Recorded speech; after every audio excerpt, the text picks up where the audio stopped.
engineering experience, and they also serve on the Economic Development Committee. Their personal and professional experiences, they have made multi-million-dollar proposals to business executives and evaluate the same sort of proposals, mostly information technology, and was a certified project manager. Favorite things are town beach, small friendly town cultural attractions, including theater and music. They do have the time, and they are available to serve on committees or in other roles besides this one as well. And I am happy to say that is the end of me reading aloud from the computer screen. Nice job, Chris.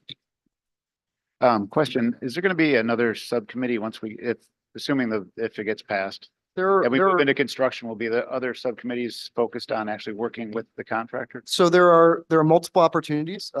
In Rhode Island, every district has different committees that do different things. I've worked with specific committees that review change orders. I have worked with committees that review financials of projects, as in they review invoicing, things like that come before the project and approve those invoicing. There are multiple opportunities to involve people. You could also have a community that focuses on the construction impact, right? You have a group of homeowners that advise the construction committee on issues that could affect the neighborhood. There's a lot of different opportunities. It depends on how the school building committee or the town council want to set up those committees. Thank you. Wonderful. Thank you for that. Does anybody have any questions on any of the applicants? As Chris was reading through them, you did a wonderful job enunciating everything properly. If anybody wants any clarifying, or if there's a name you missed, or you want to recall somebody's qualifications. No comments, no.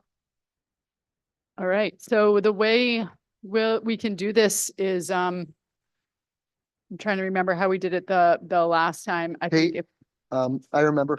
Oh, then Chris, you can take it. So so it started out with people nominating people they liked and then discussion on that. And then there generally was a vote at the end on 4 people that everyone seemed to, or 2 people in that case that everyone seemed to agree on. So I think the best place would be for someone to nominate someone and for us to take it from there.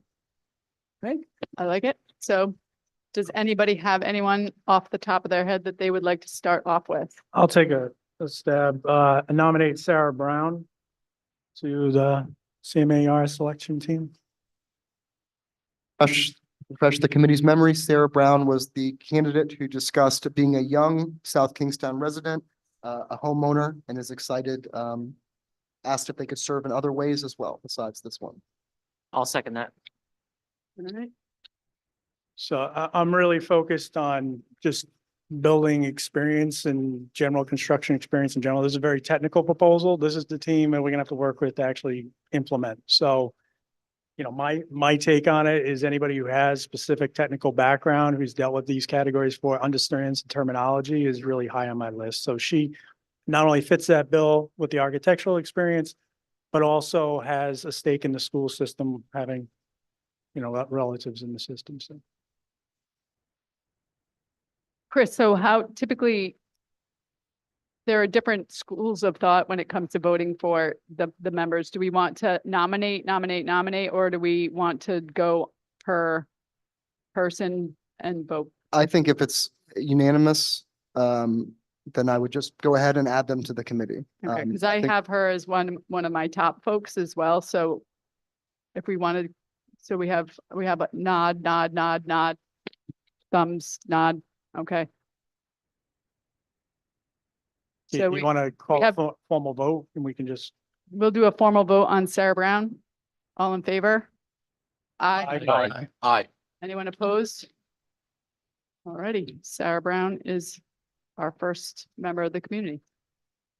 I have 3 solid folks on my list. I have a couple dots next to them, but I'd love to hear from the rest of the committee first. Chip, do you want to? I'd like to nominate Andrew Mellor. The I'll committee, second that. to refresh the committee's minds, Andrew Miller also applied to be on the designer selection team. So they have a commitment. They've really been trying to be part of this project, it looks like. We have a first and we have a second on that. Does anybody have any questions, comments that they want to offer up on Andrew's behalf? him also, he was my number 3. So, if we want to do a vote on it, all in favor of adding Andrew Meller to the list? Aye. Aye. Aye. Aye. Anyone opposed? Hey, Andrew Meller, number 2. Anybody else want to offer up a name for our 3rd spot? I'd like to nominate Renee Driscoll. Do I have a second for Renee? I'll Remember second that. correctly, Renee Driscoll works at A to Z Corporation. They work in let me just see if I can find the application. Excuse me, there's a lot. Here we are. They are a resident. They have not served on a municipal body. They do have children in the schools, and they worked in engineering and construction management for over 25 years at AZ and Suffolk. They worked in the business development, but having said that, they prepared these proposals. They're intimately familiar with what they should be looking for when the proposals come in. So we have a first and a second. Do you have any discussion or question, comment about Renee? She was in my top 4. All right. So let's take a vote on Renee Driscoll. All in, oh, No, I'm sorry, Dave. I didn't get that comment. I was saying she was in my top 4. Okay, thank you. all right. So let's take a vote for Renee. All in favor? Aye. Aye. Aye. Anyone opposed? All right, so we have Renee Driscoll as our 3rd community member. All right, we have one more slot. We have quite a few highly qualified names. Would anybody else like to make a nomination for our 4th slot? It's a tough call because there's some really qualified folks who gave very thoughtful, experienced responses. A nomination, but I was just going to throw some names out who are high on my list. Maybe we can just discuss. So I think the next one's Adam Conley, who has experience, Robert Cagnetta. Yep. And then Ken Burke also has experience. But Ken has, I think he is serving on other town boards and whatnot. So, Yep. Those are the 3 that I still have left on my list. Does anybody else have any? So I have Robert, I had Kenny on my list, and I also have Russ Bertrand on mine. I had Robert on mine also.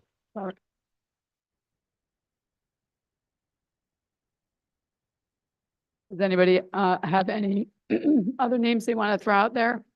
Excuse me. I had Mr. Bertrand on my list of top candidates.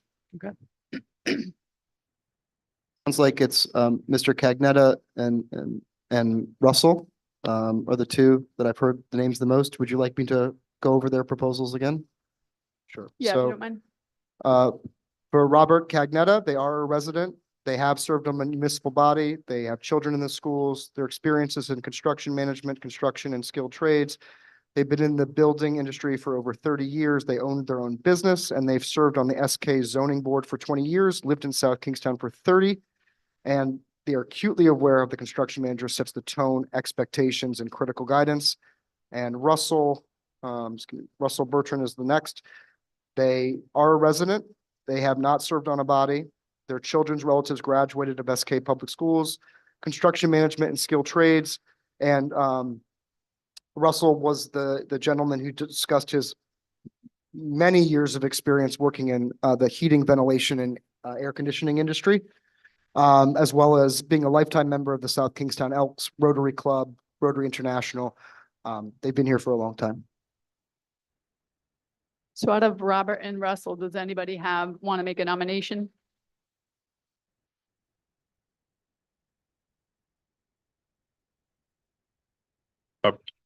I would nominate Robert. Okay, do we have a second? Second that. Do we have any more discussion on Robert Pagnetta? All right, let's take a vote. All in favor of adding Robert Pagnetta as our 4th community member? Aye. Aye. Aye. Aye.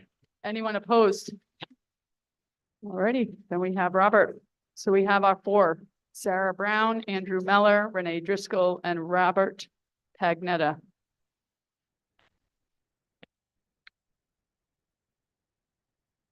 Like that.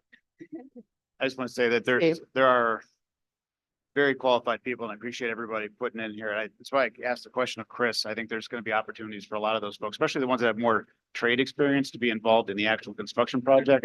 Kind of going off what Luke said about, we're looking at folks that have more of the paperwork side of the house, and then we need to move to the people that have more of the trade skills. So I think this is great. I hope that these folks that we didn't pick tonight reapply, because there's some extremely good skill sets here. I couldn't agree more, Dave. Does anybody have any further comment about our business item of appointing 4 members of the community to the CMAR selection team? Just one quick comment. I just want to thank all the applicants again. It's really great with, the work that's gone into this from all the different levels, to see all these really great people that live in our town, apply to, spend their time, with us to pick our CM. So really appreciate everybody's applications. Totally agree, Brian. And the wide variety of folks, ages, stages of life, the whole 9 yards is really cool to see. So I appreciate you, all of you who applied. All right, so we will move on to item number 6, which is to basically do the same thing, review, discuss, and then appoint 2 members of the school building committee to this selection team. Does anybody want to make a nomination from our body? I'll nominate Dave. Dave? Yeah. We have 1 nomination I'll for Dave second that. Palazetti, and we have a second for Dave Palazetti. I know where you both live. Are we allowed to decline? the nomination? All right, well, we have a first and we have a second. Does anybody have any comments, discussion, questions for Dave? Do you have the time, Dave? Would you like to ask my wife? No, I will accept the nomination. All right, so let's take a vote. All in favor of Dave Palazetti? Aye. Aye. Anyone opposed? Dave, welcome. All right, so we have 1 more from the school building committee. I'd like to nominate Chip McGarr. We have 1, we have a nomination. Do we have a second for Chip? Oh, I'll second that.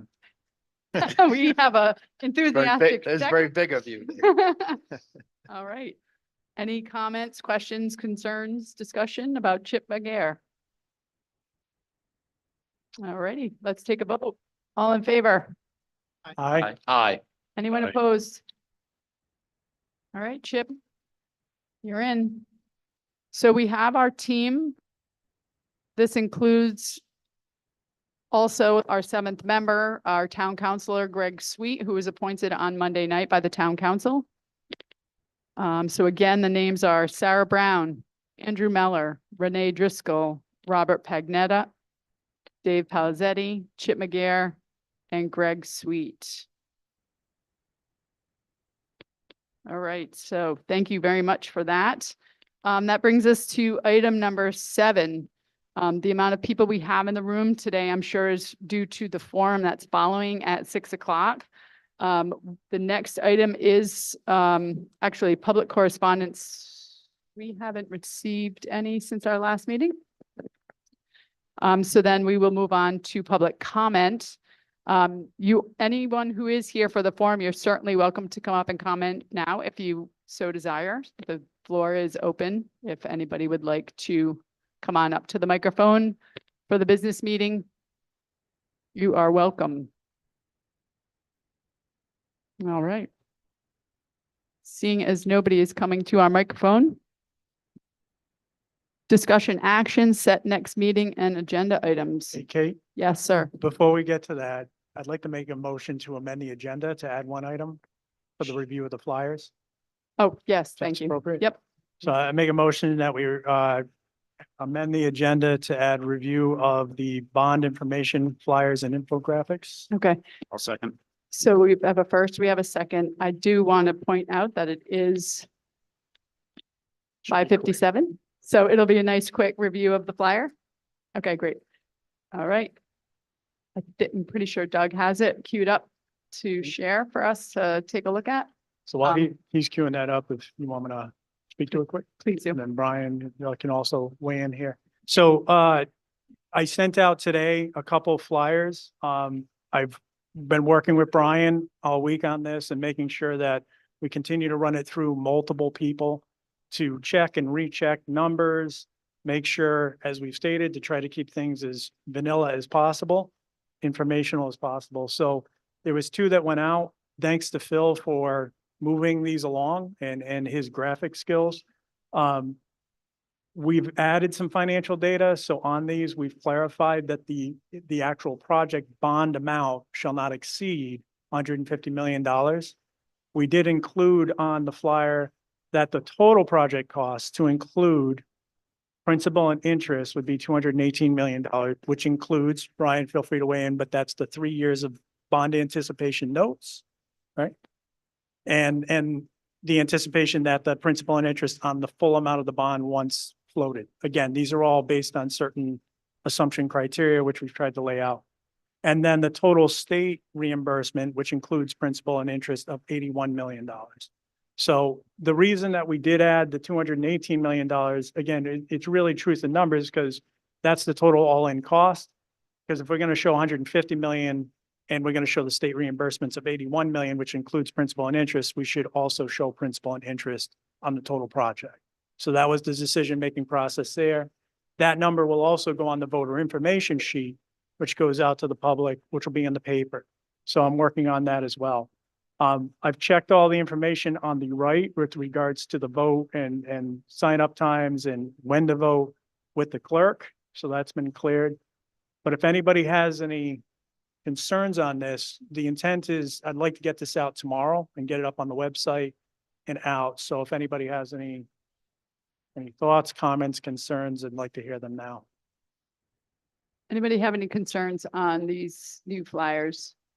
And just to clarify, with the 218 million, as you stated, that's over the course of the lifetime of the bond, of the total cost. It would be over, this is 20 years? That's correct. Over the 20-year period, which is, as you pointed out, will be on the voter information sheet, just like any other bond. I spoke with you earlier today, Luke, when, we voted, state of Rhode Island voted to fund the engineering building at the University of Rhode Island. It was the same, I don't remember the exact number, but it was, a $150 million bond, but and then in parentheses, right underneath it on the question, it explains how over the course of the 20 years, you truly pay back, 256 million or whatever the numbers were at that moment. So I was initially kind of taken aback because we hadn't spoken to that number to date. And I think it's smart to make sure that we're putting it all out there, considering that's what we're going to be voting on.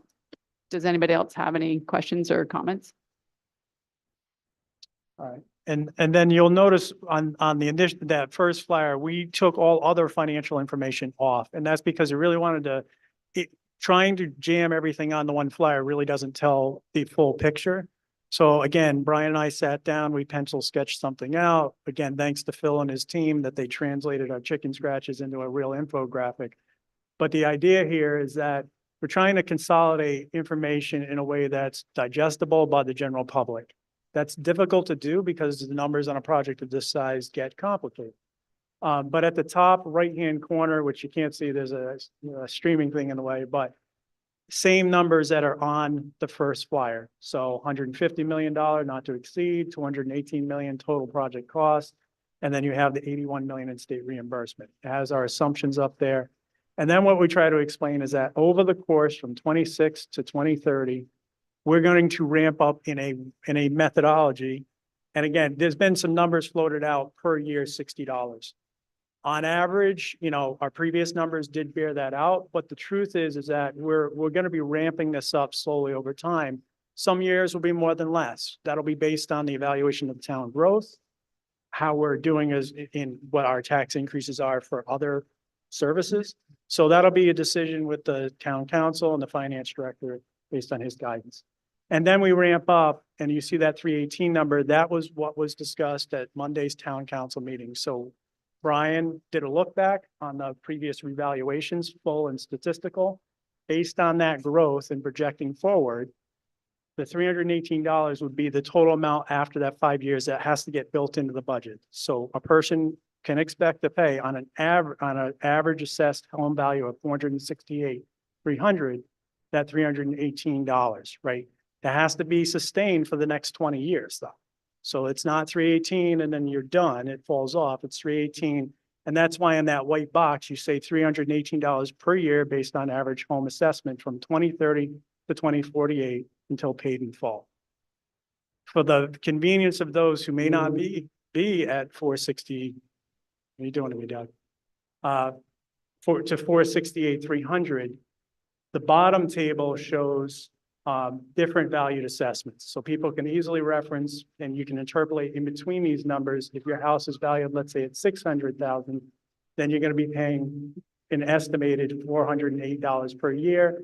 And then the last column is the total amount somebody would contribute in towards essentially paying for the high school. So, and we've done our best in the middle column there, you see the chart going up, average increase of 1.66%, but we did put the caveat on there. The amounts may vary year to year. Again, some may be more, some may be less. I think the goal would be for the town to keep it as painless as possible, meaning that, you know, on years where we may not have as much need on a municipal side, we may provide a little bit more into the bond. On times where schools in town need a little bit more, then that would be the year that we try to keep those a little bit less contribution to the bond. So with that, I sent it out to the committee to hopefully poke holes in it. I'm glad we're showing this to the community if they want to poke holes in it, but we have to get something out there. And we all know that. And the goal would be that by tomorrow, this would also go on the website and be pushed out so people can better understand the financials. Does anybody have any opinion, any comment, any holes to poke in the flyers at this moment? Just one suggestion on this slide, possibly putting the chart into the left. So if someone's looking at their home assessment, they can go right across rather than if they look at their house is worth 400,000 and then they slide up or down by accident. So just so it goes numbers in a row. What do you think, Phil? Doable? Okay. It's good feedback. Anybody else? And if you continue to look at it over the next 12 hours or so, you can, is it Phil who's going to be updating it or connect? Yeah, with you? well, I'll communicate with Phil. We'll, you know, I'll make sure that any updates get done.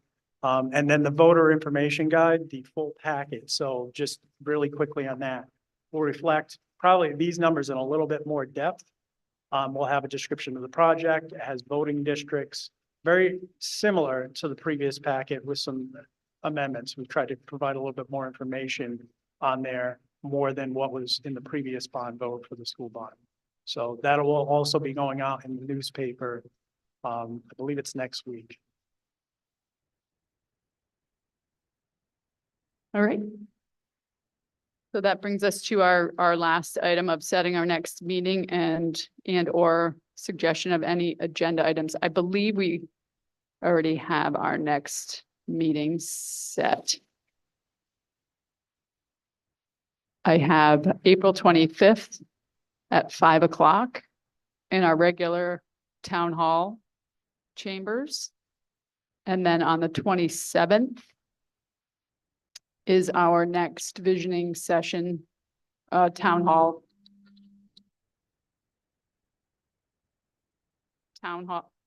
style forum, similar to what we are running into right now. So that will be on April 27th, 9. Kate, that's the 20th. I'm sorry, the 20th. I'm sorry. Our next, I didn't update my personal calendar. So that'll be the April 20th is our next visioning session. So on the 25th, our meeting, I have it as 5 o'clock. Okay. Yes, 5 o'clock. And then the visioning session, my apologies, is April 20th. At 9, from 9 to 11 here at the high school. Thank you. All right. I will entertain a motion to adjourn so that we can move on to our forum that all of these lovely folks have come out to participate in. Make that motion. Second, Second. all in favor? Aye. Aye. Aye. Anyone opposed? Thank you. You're up, Phil.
Hey, good evening, everyone.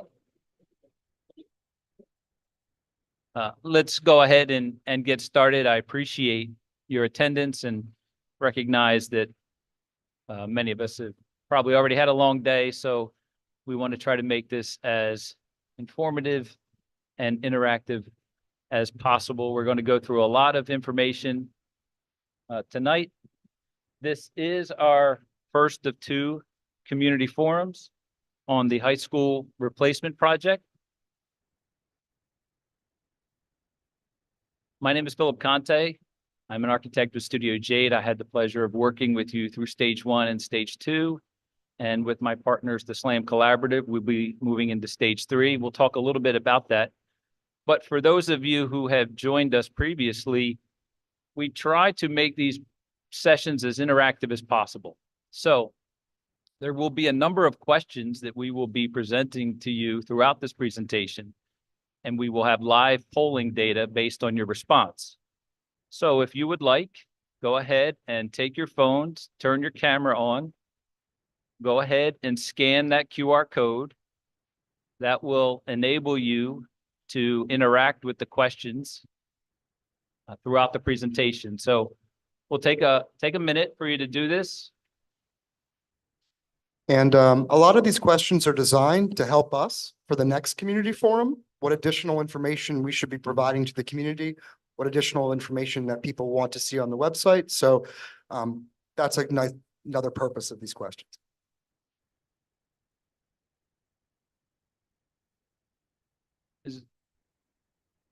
Are there any? Yes.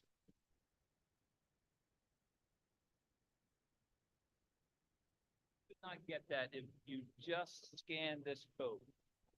The best way to log on is to just scan the codes. Feel free to come up and get closer. This is not uncommon for people to do.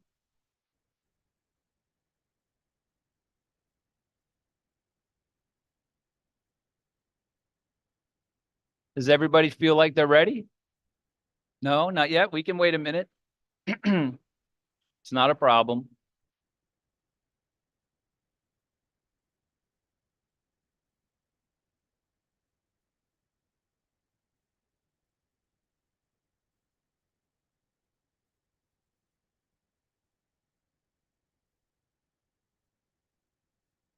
All right. Are we good? Don't be embarrassed to ask for help. We've got IT here. Yes, someone needs help.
All right. All right. Thank you, everyone, for being patient for that. Okay, this is our agenda for this evening. We want to have introductions and we want to set the goal of this meeting. We wanted to talk about the ride process and a brief history of the project for all of the newcomers, highlight the importance of the project and some of the aspects of it, talk about budget and costs, tax implications, the next steps for the project and overall schedule, and then leave plenty of time for open forum. So on your phones, you should be prompted by this question. How would you describe yourself? Short, tall, attractive, unattractive? No, just kidding.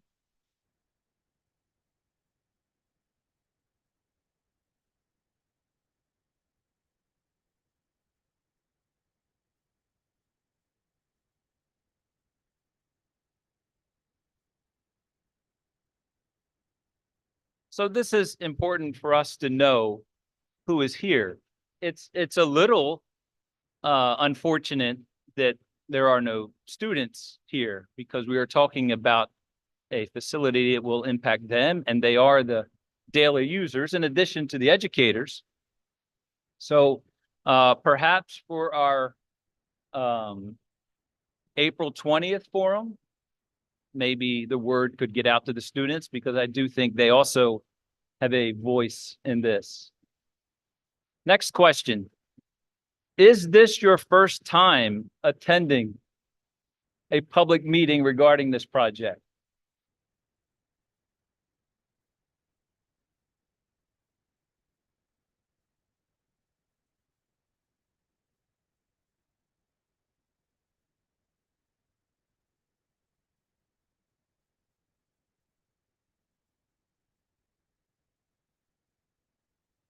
Okay, so it's split 50-50. And that's good. Thank you for taking advantage of the opportunity for hearing a little bit more about this project. And for those that have been here before, thank you for coming again. So how would you describe your understanding of the project?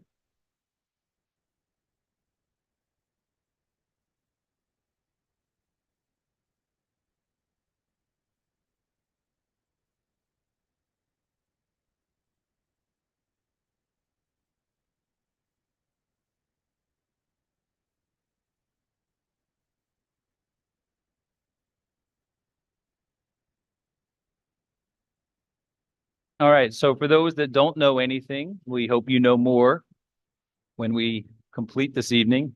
And we hope to address some of the questions that you may have this evening through the presentation and through the open forum.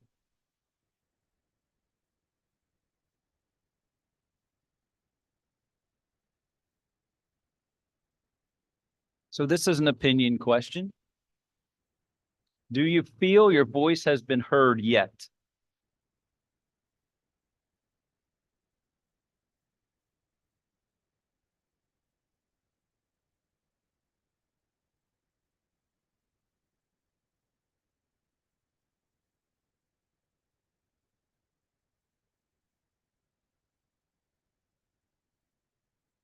At the end of tonight, we hope that this is 100% yes.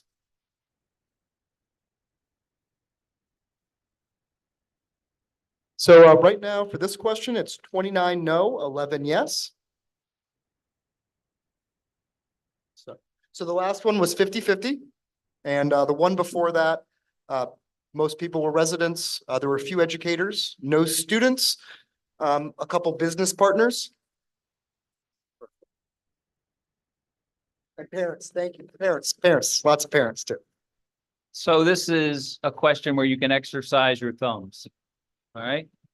What do you want to learn more about today? You only have 200 characters. Feel free to type away. Obviously, let's keep it appropriate.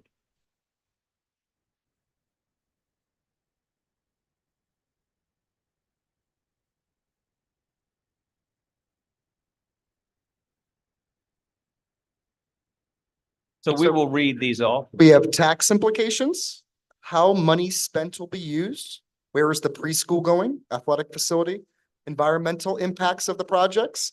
If trees and green space are eliminated during construction, how will they be replaced? Honest tax implications, why new is better, understanding the benefits, what the goal is and how it will be funded, pros and cons of building new versus rehabbing the current new facility. Let's see here, project aspirations versus cost, how will we afford to stay in SK, and the exact plan and location of buildings as well as tax impact. So for the majority of these questions, excluding the sending the mailer, we have an answer for you today.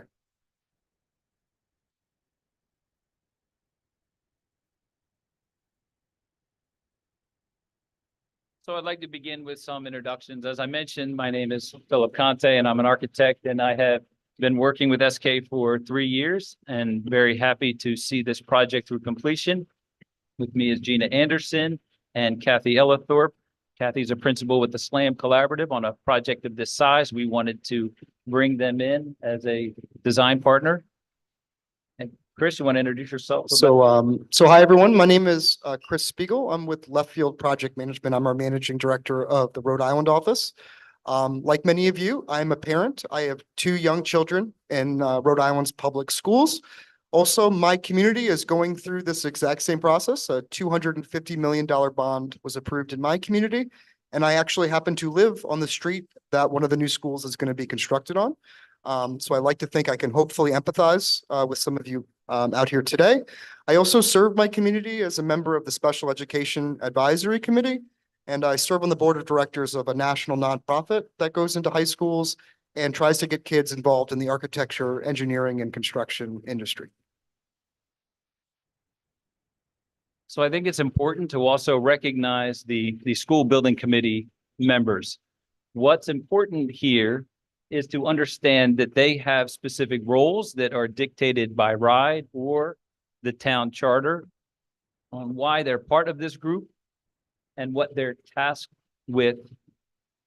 Many of these people, they just had their school building committee meeting member, but they have done a lot of work over the last several years. And as a community, you should be very proud of where you have come over the last 3 years. And you're about to do something very impactful. And certainly there's been some leadership here as well as in the community and at the town level. So congratulations on that. As I mentioned, Studio Jade and SLAM have been working together since 2005. Together, we've worked on over $500 million worth of school construction in Rhode Island across more than 25 projects. And these are some of the projects that we have worked on and are currently working on. And a project of this scale, I'm absolutely confident that together we can deliver a project upon a successful bond vote. So again, I said my name is Chris Spiegel, and I'm from Left Field Project Management. We are a small locally owned company with only 40 employees. We were established in 2007. We do consider ourselves high school specialists. We have built the largest and most complicated high schools in New England, including Durfee and Fall River. We're building an $800 million high school in West Roxbury, Massachusetts. This is our specialty as high schools, and as well as designing or building career and technical education schools as well. 75% of our business is from repeat clients. We have about 2.3 billion in active projects right now, 97% employee retention, and 35% of our MBE WB employees. So I think it's important to state the goal of this session. We want you to know more than you know right now, right? So over the next hour, we want you to know more. And that information is going to come from either this presentation or answers to your questions or direction from us to go find the additional information that you may be looking for. I want to be very clear. We are here to talk about the project that has been approved by RIDE, the project that is on the bond question on May 7th, and that is for a new replacement high school. You can absolutely, during the open forum, share your thoughts. but really, we only have information on what the question is on May 7th. So Chris, do you want to talk through the RIDE process really quick? Oh, sure. So in order to qualify for reimbursement from the state of Rhode Island and the Rhode Island School Building Authority, every single construction project or school project needs to follow the RIDE process. It is a regulated set of checkpoints that is defined per statute that each school district needs to embark on if they're going to receive reimbursement. Many of you know that this project will qualify for between 50 and 55% reimbursement from the state. That means 50 cents on every dollar that you guys spend up to a certain point that has been approved, you guys will be reimbursed. So stage one has been completed and approved, and I'll go into exactly what the deliverables are for that in a second. But in stage one, you identify your team, you put together a school building committee, you put together a letter of intent, and stage one is all about identifying needs. So it's taking a holistic look at your school program, your educational program, and your buildings across the entire district and identifying your needs, not solutions, just your needs. They want you focusing on driving the data and getting as much data as possible about what your school district's needs are. Developing solutions comes in stage two. And again, as I have mentioned, the Rhode Island Department of Education has approved a stage two submission for a new high school for South Kingstown if the voters approve it. Stage three. So at the end of stage two, once you receive approval, then you start to go into voter approval. So this is where we currently are right here. So enabling legislation has been passed by the House and the state. I believe it's already been signed by the governor. So if the voters approve this project on May 7th, we will then embark into stage three. Phil? So what is stage three? Stage three is design reviews. Remember, we are only at stage two right now. We have a schematic design for the high school. And the purpose of that schematic design is to make sure that we can build what the educational program demands, how those spaces will interact with each other. Are we considering site restrictions or land use restrictions of the site? And are we getting good preliminary cost data so that we can form our budgets accurately? In stage three, we take that schematic design and we move it forward. So between now and I believe probably until about June of 2024 or 2025, excuse me, we have a lot more to work on in terms of finalizing the design. So when you're going to see some images here of the school and some site plans, I don't want you to get caught up on the fact that I don't like that tree there, or I don't like that color of window, or this brick is ugly. All of that are fine details. We're looking at the overall schematic design in the educational program, because I know some people can get hung up on details. I know I can too. In stage three, there are 3 regulated checkpoints, and I'll go into them in a minute, but essentially RIDE reviews your design at 3 checkpoints to make sure that you are A, meeting the educational program, and B, designing a school that conforms to RIDE regulations for new school buildings or renovations for that matter. Stage 4 is construction. That's when we actually build the school, and we're targeting around June of 2025 to break ground on this project. And of course, at the end of the project, this is project completion. This is when you submit all your bills. This is when you get reimbursement. This is when the project gets audited. I get audited. I feel a little bit like Bob Barker on The Price is Right. There's not a showcase at the end. I apologize. Next slide, please, Phil. So again, what is in the stage 2? Again, we were approved by RIDE in 2023. So first, you identify the LEA's needs across a variety of metrics. An emphasis on collaboration between the town, a holistic and data-driven approach, and there is no assumptions of solutions. You need to do a true feasibility study. You can't go in there with the stage 1 and say, we're building a new high school. We didn't look at anything else. That's it. RIDE will reject it, and you have to start back over. You have to look at all solutions for all of the issues. It does not factor in cost. Remember, because they don't want you limiting yourself in the data that you're collecting. They want you to look at all of the data. And it sets the stage for public engagement and options discussion. Options are what those potential solutions might be. So these are typical deliverables of a stage 1.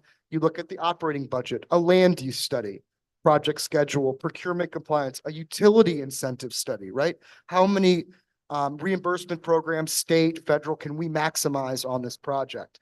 And educational programming, demographic reporting, that's a very important one. RIDE insists that you build to a demographic report. The only exception to deviate that is if you're doing universal pre-K. Next slide, please, Phil. And then the stage two, again, our stage two was approved by RIDE already. You finalize your preferred design option. In this case, it was the replacement of the high school. You have community-wide visioning sessions and public engagement. Phil had those community sessions in this room. I believe there was a number of them. Alignment with educational objectives. So an educational objective was 21st century learning for South Kingstown students. And so the design has to align with that. We had approval by RIDE and the Council on Elementary and Secondary Education in 2023. Finalization of a project budget at 150 million. And the budget was designed to be as conservative as possible to eliminate scope reduction, right? Everyone knows what happened in Newport, right? Project went a little bit over budget. They had to draw back scope. You probably heard about it in a lot of projects. Our task as your OPM was to build you a budget that made sure that we would keep all of the scope in this project. You wanted a new school, you wanted fields on site, and you want an athletic complex. So we built you a budget at 150 million that can do that. And we'll go into that in more detail later. Typical, oh, sorry. Oh, let me go back. It's all right. So typical deliverables, schematic design documents, you have to do a traffic impact study, right? How is a new school going to affect traffic in the town? We want to know, we have performed that. Geotechnical survey, third-party cost estimates, a structural report, a site purchase plan. And then this is important here, a Northeast collaborative for high-performing schools. This is a sustainability requirement for your schools. Any new school building or renovation in Rhode Island must comply with the Northeast collaborative for high-performing schools. A lot of you are familiar with maybe LEED, LEED Gold, LEED Silver. This is a free version of LEED that the state uses. Northeast Collaborative for High-Performing Schools. So our schools have to be designed to the Northeast Collaborative for High-Performing Schools. We believe with your project budget, we might be able to hit some new sustainability targets above and beyond, but that's a discussion for later. Thanks, Phil. Next. So next steps, as I mentioned, the stage 3 and the stage 4. Contract negotiations for the construction manager and the architect and engineering team. Additional consultant procurements. We need to bring on an environmental engineer. The geotechnical engineer is under the architects for this post. We also need to bring in a move manager, as they're called, and also what's called a commissioning agent. A commissioning agent is someone who goes into your schools after you built them and makes sure that your MEP, your mechanical, electrical, and plumbing systems are functioning as needed, right? There's been a lot of talk in the news about these not working.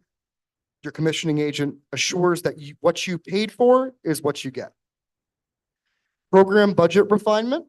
We're looking at construction logistics and operations. Many of you know that we're currently out right now to hire a construction manager for this project. Several of them are in this room right now. They are going to help us develop a construction logistics plans that will minimize the impact of our construction on neighbors, but more importantly, on the kids that are already in school, right? We don't want to negatively impact their education. In fact, what we want our project to do is offer opportunities for students to visit the site, maybe get interested. I'm a little bit biased in our career in architecture, engineering, or construction. I know Phil is hiring, so we're trying to make our project a learning experience as well. Again, another round of cost estimating, and this is where we set those sustainability goals. So are we looking at geothermal? Are we looking at solar? What are we looking at for the project? Stage 4, as I said, is construction, June 2025 to August of 2027. So we're ready for the 2027-2028 school year. Finalizing our construction logistics.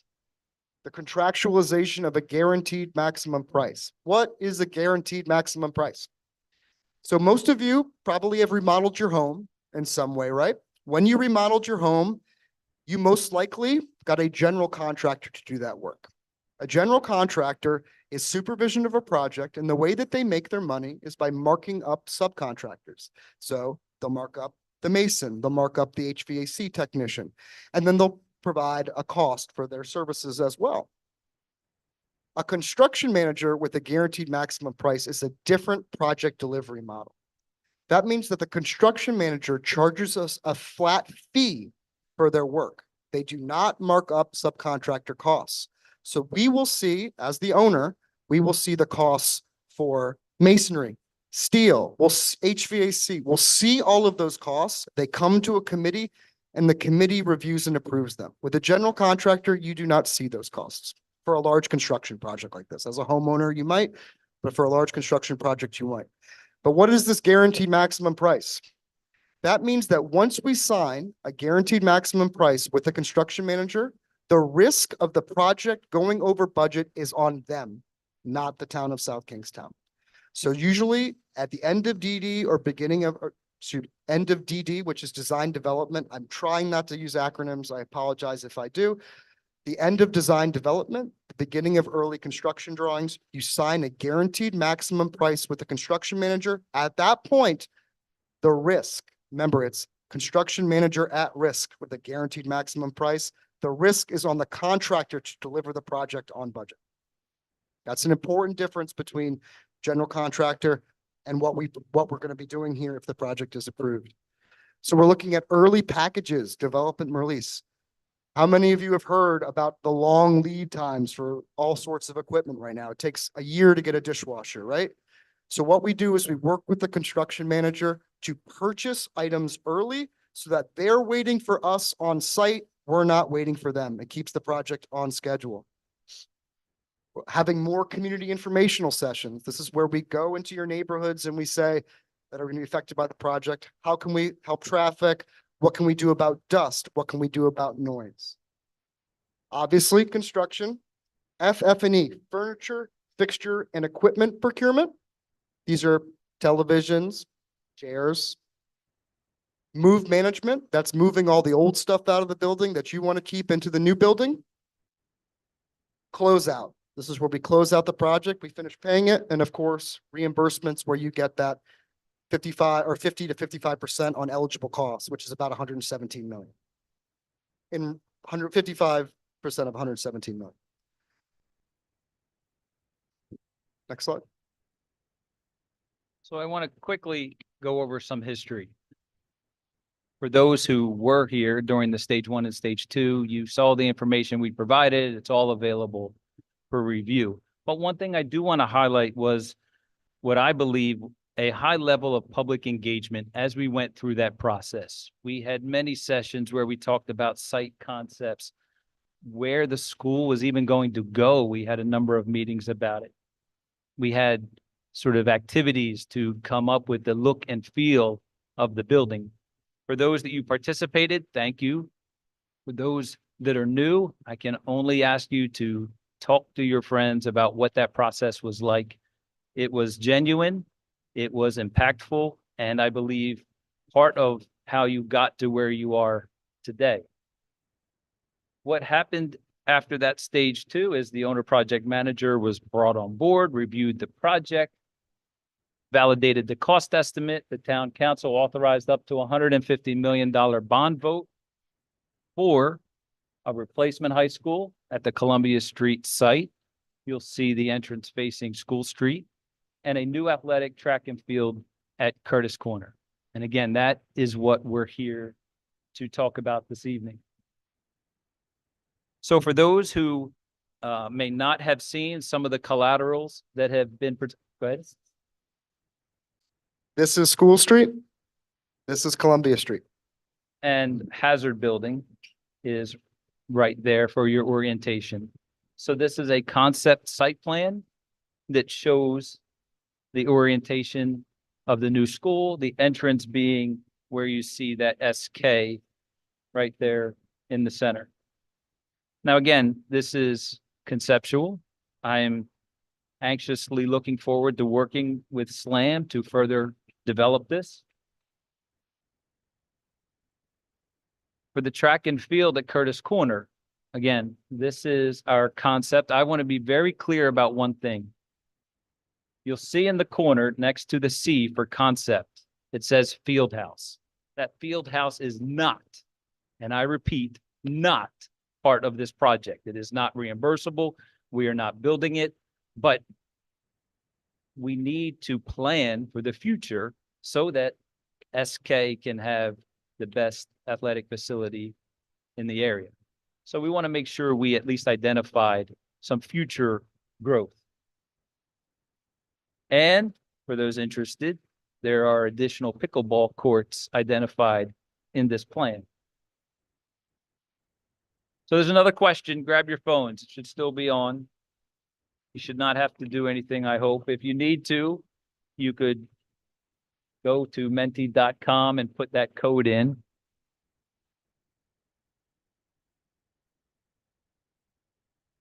So the question is, if the proposed high school and athletic complex is constructed, what do you expect to happen to enrollment?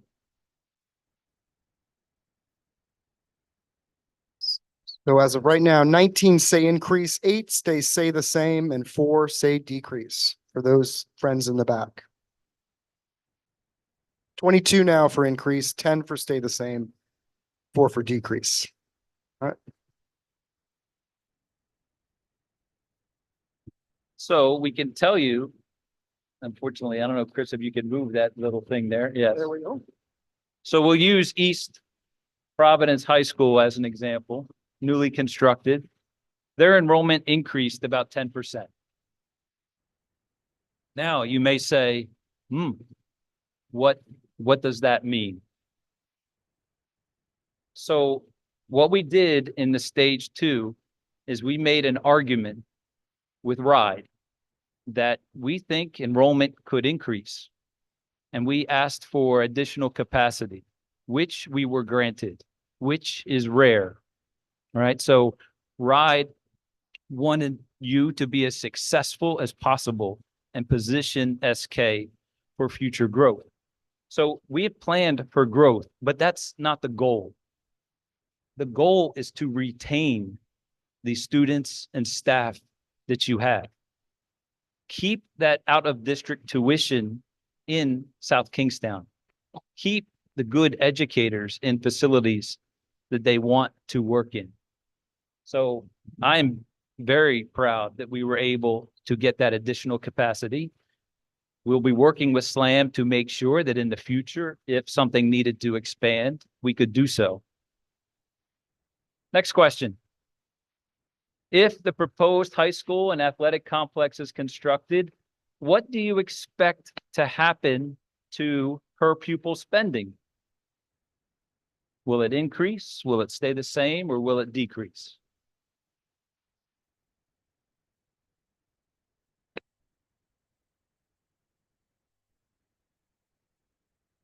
Reason we're using East Providence High School as an example, it's the most recently constructed new school, new high school in Rhode Island.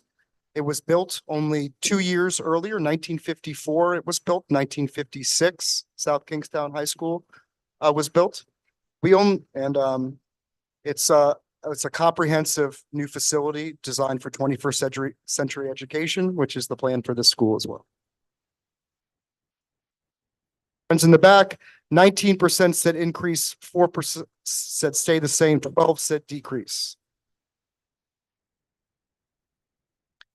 So in East Providence, the per pupil spending decreased 14%. by 14%. From 16,000 to about 13,800. So for 725 students, decrease just at the high school. You guys can do the math. So what does that mean for SK? So to the left is the existing floor plan of this high school. And up in the right is the proposed plan for the new school. They are to scale, meaning a room on the left side of the drawing for a classroom is the same size as a room on the right side. You can see that the new proposed school would be compact, which is much different than what you have right now in this facility that has been added on to a number of times. So where could SK recognize savings? We could recognize savings in operational maintenance costs, the building systems, and just the overall components of the building. Then there's other factors, transportation, food service. All of those tend to decrease when you have a new facility because you can plan for that. So the current building that you're in right now is 243,000 square feet. The new school would be 143,000 square feet thereabouts. That's a reduction of 100,000 square feet. Which is about the size of Broad Rock. So if you wanted to make that comparison, you took this school and you took off enough square feet, the size of Broad Rock, that's what the new school will be built for. So that is 100,000 square feet that you don't have to heat. You don't have to provide air conditioning. Custodians don't have to mop and wax the floors. You don't have to fix windows, leaks, all those sorts of things. So assuming that they do, right, what percent do you think suspension rates decrease in new school facilities? Suspension rates, So how often disciplinary. students get suspended from school, either for missing classes, not turning in work, behavioral issues? So does a new school improve discipline within its walls? Do new students behave better in new schools, I think is.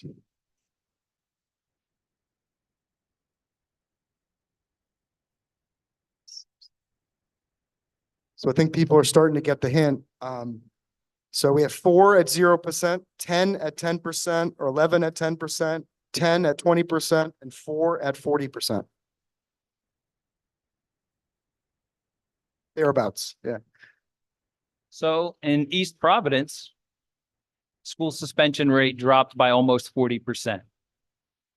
So school facilities impact student behavior. And if you're interested in more about how that works, there was an article in the Independent today talking about 21st century school that had a lot of sources that you can do some information on your own, reading on your own. So conversely, the new facilities increase graduation rates.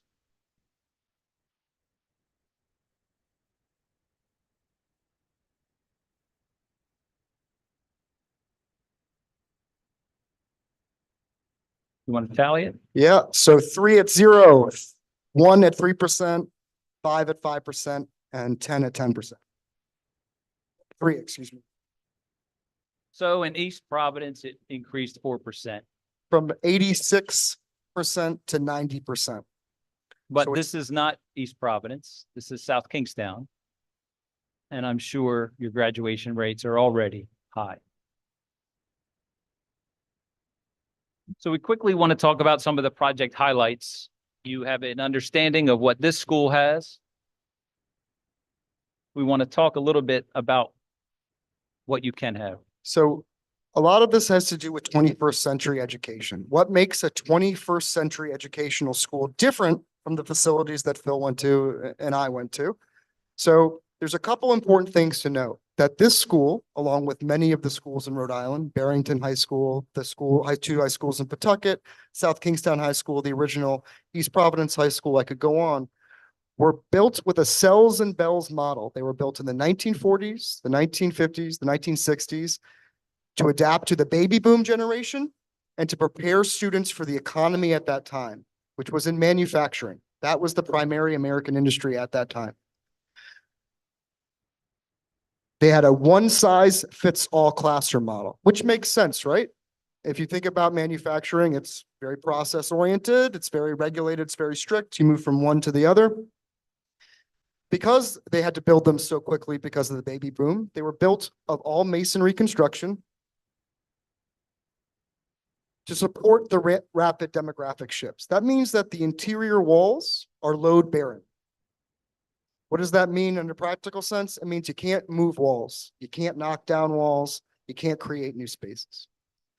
They were built on the dispenser receiver model of education, right? That's how I was educated. Probably you too, Phil, where you sit down in a chair, you look straight forward, and a teacher is presenting at the front of the room. That's not how teachers teach today. They had poor access control. This is a fancy way of saying they had poor security. There are more doors that exit in these old schools. They don't need to be there. It's more ways for people to get into schools. They had inefficient building control systems. I have already heard from one person that they have a hard time hearing me because of this HVAC system in this room. That's an inefficient building control system. They have no environmental connection. It is very hard in this room that we're in right now to see any of the nature or any daylight to come into the room.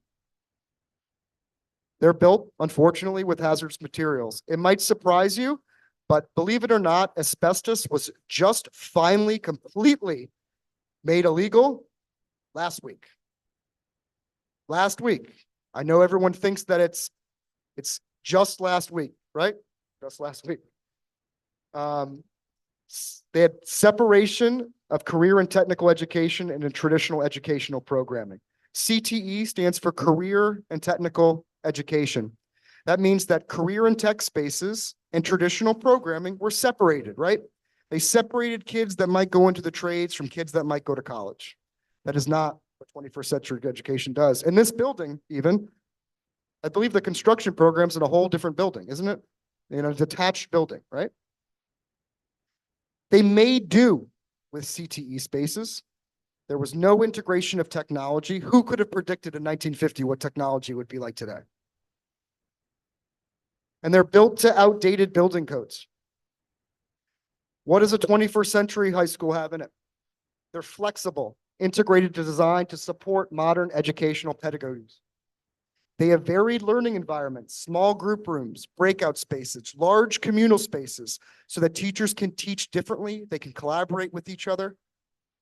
They have flexible, lightweight, and often movable interior walls to adapt to changing conditions. The enrollment increases. You need more big communal spaces. It is cheap and efficient to change the spaces. It is not cheap to knock down a masonry wall. They have year-round utilization. Excuse me, I missed this one. So schools like this have a limited operational calendar because public spaces are often not designed for easy community access when the school is not in session. 21st century educational schools have year-round utilization. You specifically design the spaces. You can probably see that if we go back to the drawing, so that community spaces can be accessed year-round without going into the interior of the school. It also allows you to do things like have students having clubs inside the school while there's a basketball game going on that the public can enjoy. They have enhanced security and access control. That probably goes without saying. Efficient building control systems. Natural daylighting, outdoor classrooms, a connection to nature, no hazardous materials, and most important for someone like me who serves on the board of trying to get kids into architecture, engineering, construction, it's the integration of CTE spaces with traditional educational programming. It allows for cross collaboration, engineering and art, right? Construction and math. You can have cross collaboration. Teachers can work with each other. Mission-specific CTE spaces. We talked about East Providence. East Providence has the back of an entire ambulance with inside their school so their EMS students can learn really how to do that job. We built a school in Fall River. It has an entire room that has a foundation of a house in it. And every single year they build up a house and they tear it down.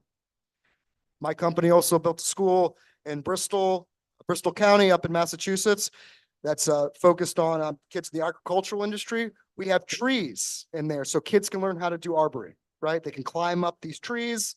It's different ways of imagining these spaces to provide real on-the-job training. We're trying to prepare students for future careers. In the 21st century educational model, it's all about creativity, collaboration, critical thinking, and communication. These are the skills that are in demand today, right? Integration of technology. We look to future-proof for technology because we don't know exactly where technology is going to take us, but we want to make sure that we have the infrastructure and the bandwidth to do so. You're looking at modern code compliance, ADA code compliance, fire safety, building codes. I've already heard from someone in this community right now about ADA compliance. A new school will be 100% ADA compliant. And this one is, but we're talking about making it even better. And designed to the Northeast Collaborative for high-performing schools at a minimum. That's a sustainability requirement. Bill? So I'm just going to quickly go through some images of what you could expect a new school to look like. One that focuses on spaces for students to gather and to do work. These are just representational images across the United States. This is not Slam or Studio Jade's work, but these are the type of spaces that you could expect to see in a new school facility. These schools will look much different than the schools that you have attended. Recognizing not only a change in teaching and learning, but also making sure that we are being sustainable, safe, focusing on health and wellness, making sure that we have spaces for fitness, athletics.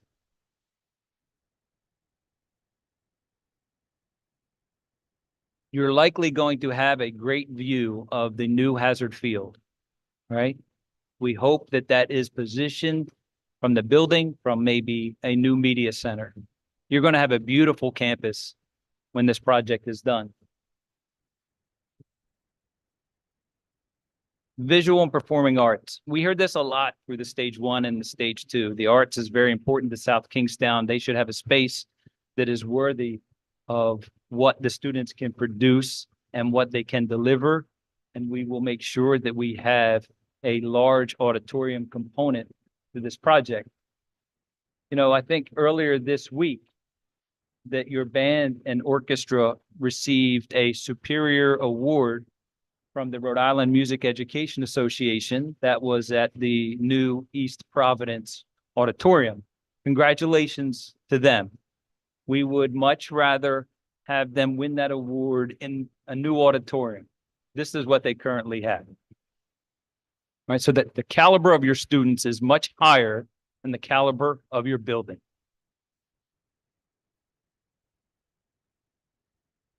Same thing with your CTE spaces. They need to be safe. They need to be appropriate. They need to be designed to be what they are, not shoved in because this is where we can only fit them. Stay on that one for a sec, Phil. I want to throw out a couple facts because I am kind of pitching the trades. It's what I do. But just so everyone knows, the average age of a carpenter in Rhode Island is 54 years old. By 2030, we are going to need 22,000 additional tradespeople in Rhode Island. These are good, solid, well-paying careers. We should have the spaces that encourage kids to get into these careers.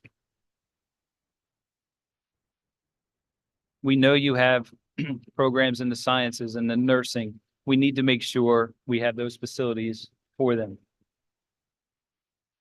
Regarding sustainability and energy efficiency, I'm very proud to say that if you move that, it says 2009, Studio Jade and Slam did the first Northeast Collaborative High Performance School in Rhode Island, which was the Providence Career and Technical Academy, where 15% of the energy came from PV and wind, 21 water consumption reduction, and 19 in greenhouse gas reduction, a green ribbon school.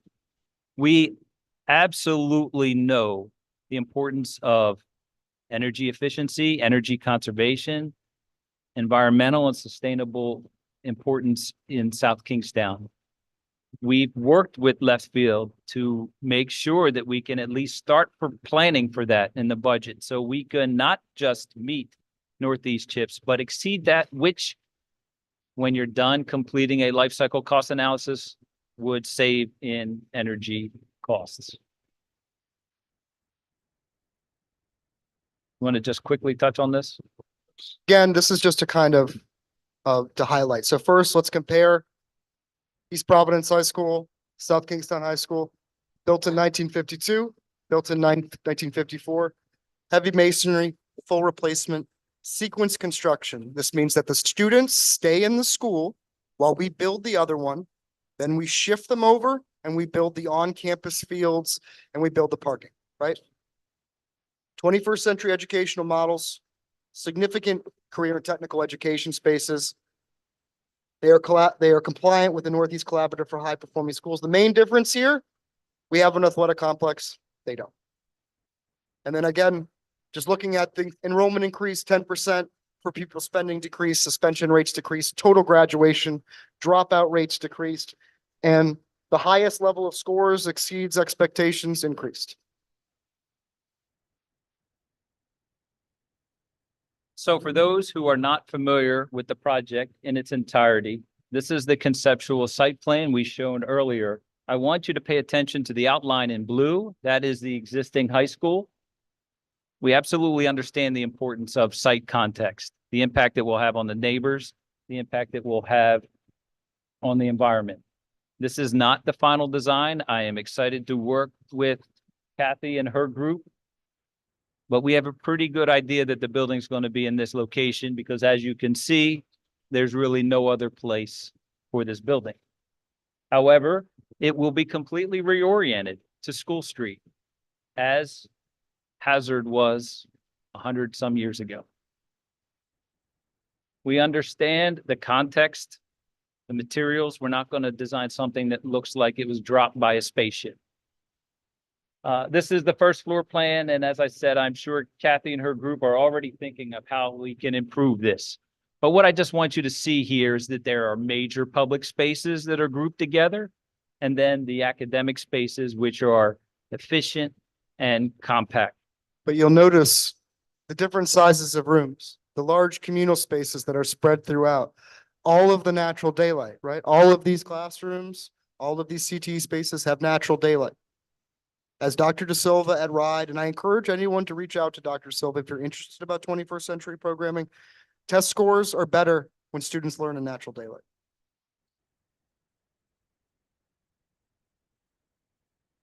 The look and feel of the building. We had a great time conducting surveys and talking about how this building should represent South Kingstown.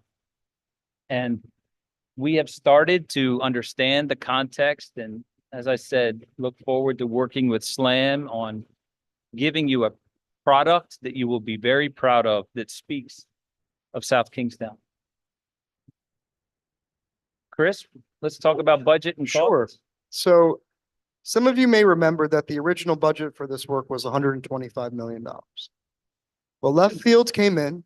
We did a line by line budget analysis. If anybody is interested, there are over 200 pages of cost estimates available on the website. Just go to the document library, click on design and cost projection. You can see every single aspect of this building, what it's estimated to cost. From how much each tree costs, to how much each window treatment costs, to how much the floors are going to cost. Everything is in there. We said that the project that South Kingstown wants is not 125 million. What the community has said in the visioning sessions is not 125 million. It is more. And we do not want to end up in a situation like some other communities in Rhode Island where they have to cut significant scope to be on budget. I'm going to give you guys an example. I'm the OPM for North Providence. We came in after their stage 2 was approved, after their bond was approved. When we took a look at their project and we started to get numbers, we had to cut an entire school out of their project. So they went from getting 3 new schools to 2 new schools. We did not want that to happen here. So we built you an incredibly conservative budget. And I'll go into it in a second, why it's so conservative, to make sure that we do not reduce scope to bring this project on budget. That is number one. The hard cost for this project, about $117 million. That's the construction cost. Soft costs, about 16. Soft costs are things like your consultants, your architects, your engineers, your project managers. That brings us up to 133 million. Then we said we need to build in an escalation contingency because the last 3 years have seen tremendous ups and downs, right? At one point, inflation at this time last year was 8%. This year, the numbers came out, I believe today, it's at 3%. But we still wanted to prepare for that. Then we also built in what's called an owner's contingency. These are for things that you guys might want to add in, or things that we run into on site. I'm not as concerned here because you guys don't have a lot of ledge, right? Rhode Island is hilly, things like that. But my point being is that at this hard cost number, your school can come in at $765 a square foot. All of this is taken from the website, by the way. $765 a square foot. Left Field, as I said, are high school specialists. 3 numbers for high schools that have come in the last 6 weeks.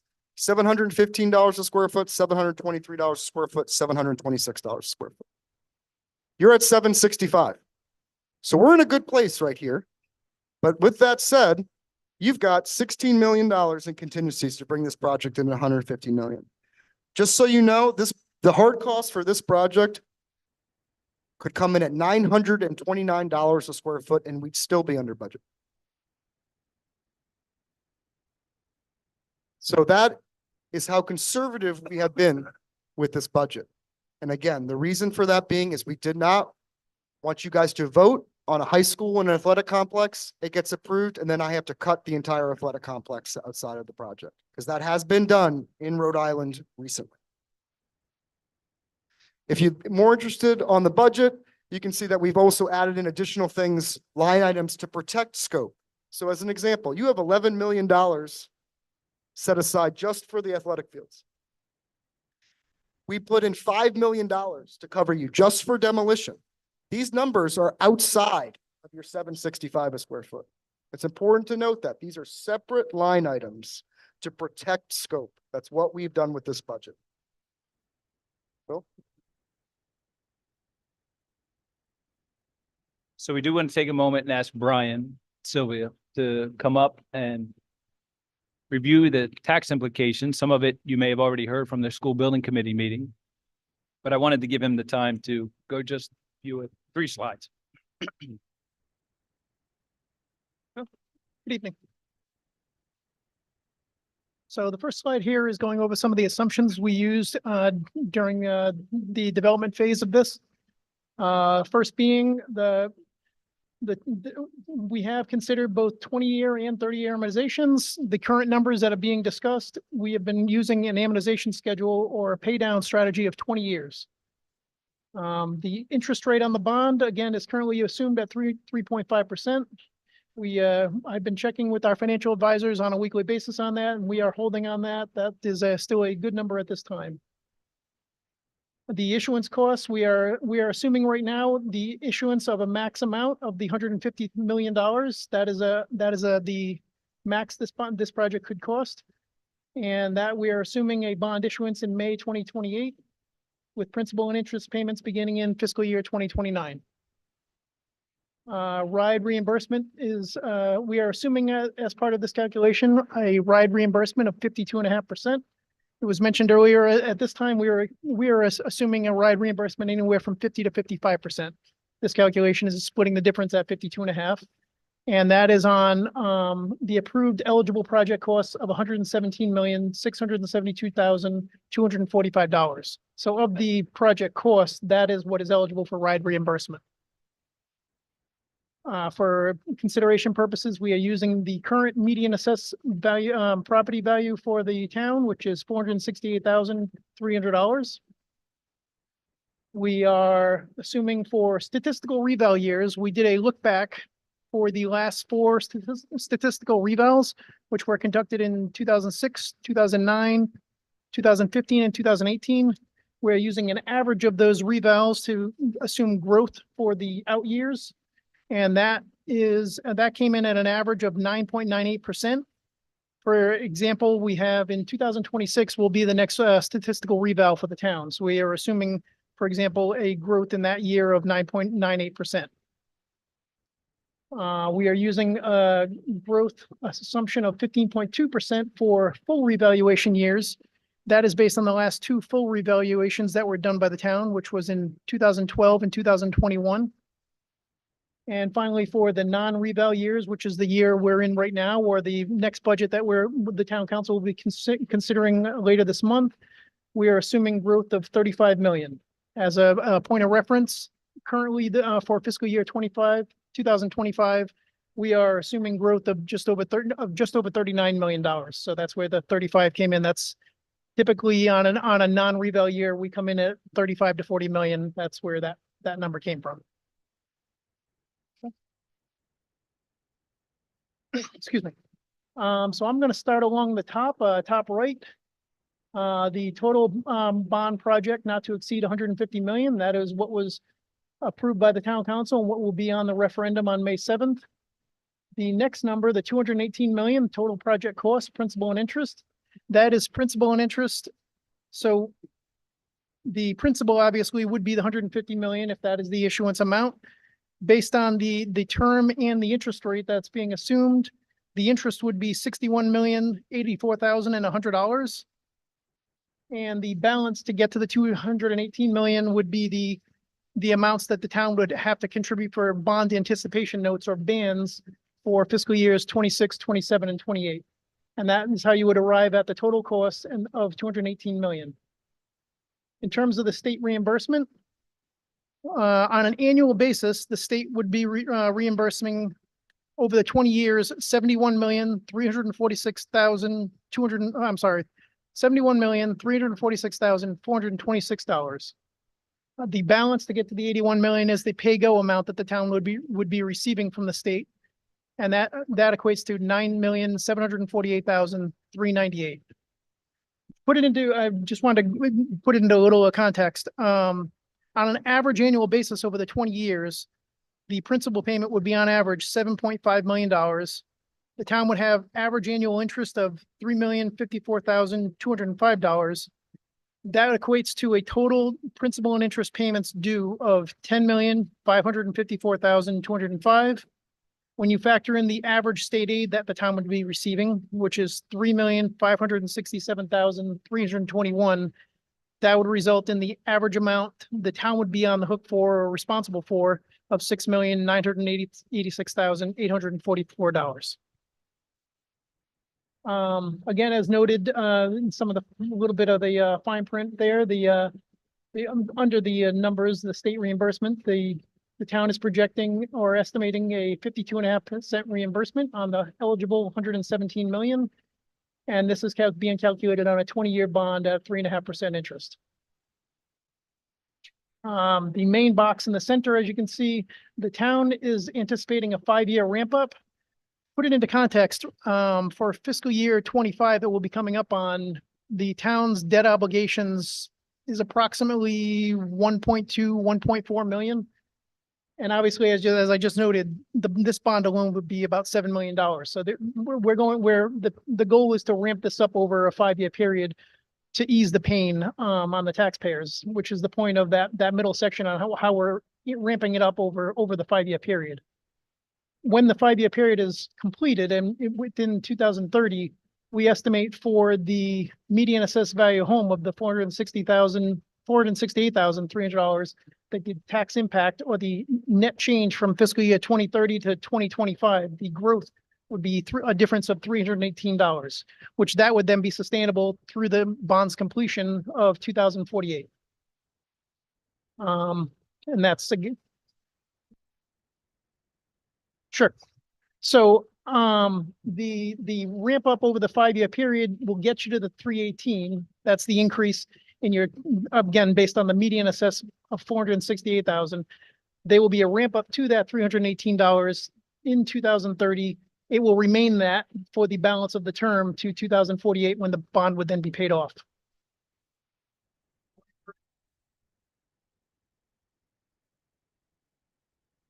Break it down because Brian's incredibly smart and he's a financial guy. I'm not. So for the average homeowner in South Kingstown, from 2030 to 2048, $318 a year for the bond. $318 for the bond. Yep. Yes, it does.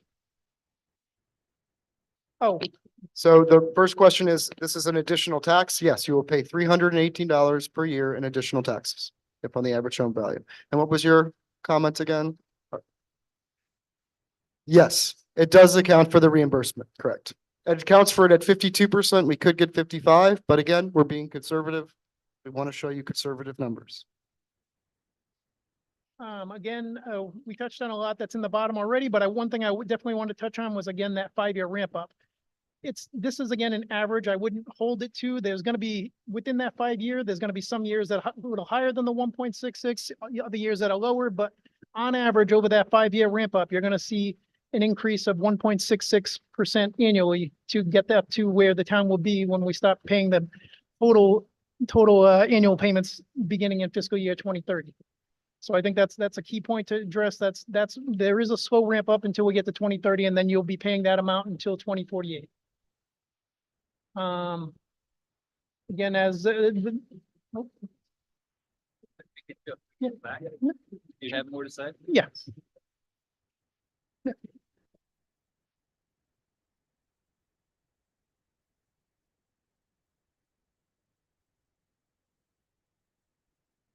It's actually 20 years, but also we have the 3 years of bond anticipation notes as well. So approximately 23 years. Sure. Oh, They were asking for confirmation about how long they would be paying an additional $318 a year. Is that a correct way of phrasing the question? Yeah, exactly. So there, as Brian was saying, there's a ramp up period, but what we're saying is that it's 300 from 2030 to 2048, it's $318 a year extra on your taxes.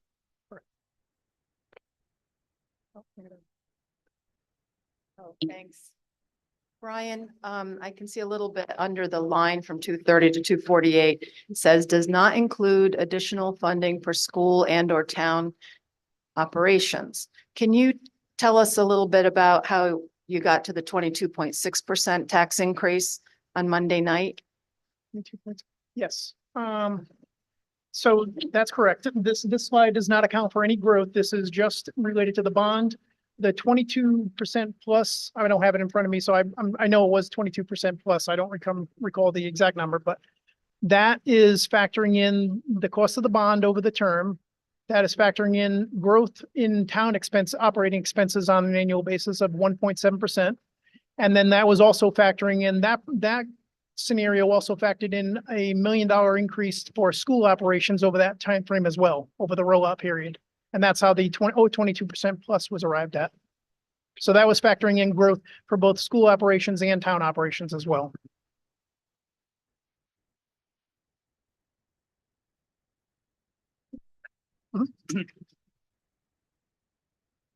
We're going to go ahead and wrap it up. And then if you have additional questions for the subject matter experts, we will bring them back. So the next steps and schedule of what to expect. So some of it is pretty simple. On April 20th, we will have another community forum based on feedback that we received tonight and the bond vote on May 7th. If that bond vote is successful, we will enter into stage 3, which is the design and documentation between the summer of 24 and the summer of 25.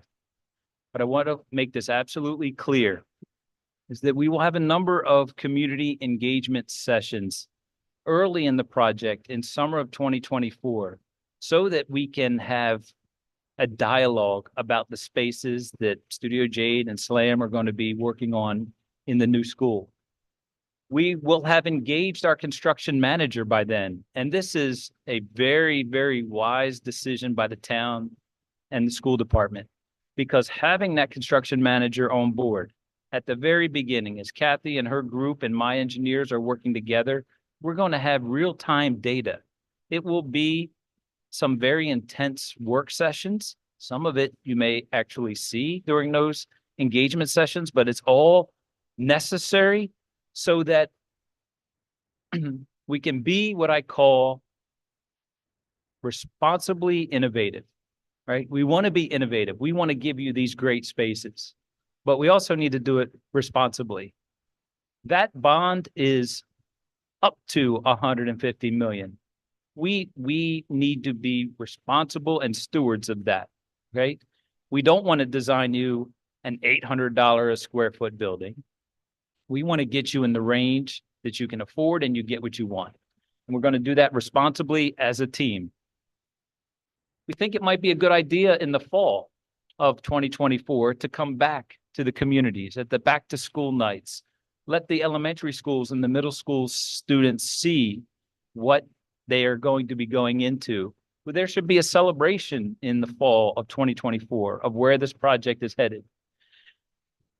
And one of the governors of this whole process is the RIDE School Building Authority, where we will be working with them over the next 10 to 12 months in a methodical process, making sure that we are being innovative, but we're also being responsible. So there's a lot of checks and balances. When a project is well funded, as this one will be, it will be a pleasure and not a chore. And we understand the tax implications with that. But I can tell you the alternative pathway is difficult. So go ahead. just so you guys know, and Phil, but just so you guys know, by the time that we're done with this design development, we will know, and you will know, more importantly, where every single tree is going to be placed on the site. We'll even tell you what the first 2 feet of soil are going to be on the site. You will know where every window is. You will know what every color of wall is. You will know where every piece of furniture is going to go in the new building, because RIDE requires it, and it's the information that we feel obligated to give you. And then this is, again, we talked about overall concept schedule. We had approval for stage 2 here in November. We finished up designer selection in March. Construction manager procurement, as I mentioned, we're out there right now getting a CM. Schematic design takes us to the end of the year. Design development continues that. As I mentioned, we have early release packages that take us out to May. You'll notice that construction will also start right around that time with site work and some of the early release stuff. Long lead procurement, I've mentioned, move management back here at the end, and stage 4 occupancy and closeout. This is available on the website on the schedule tab.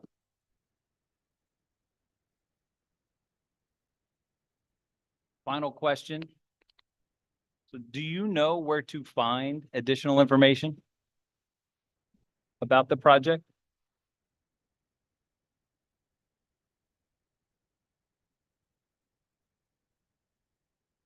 Well, we will go through this tally. I'm glad to see most of you do. For those that do not, a simple Google search of SK School Project or skschoolproject.com or through the town website.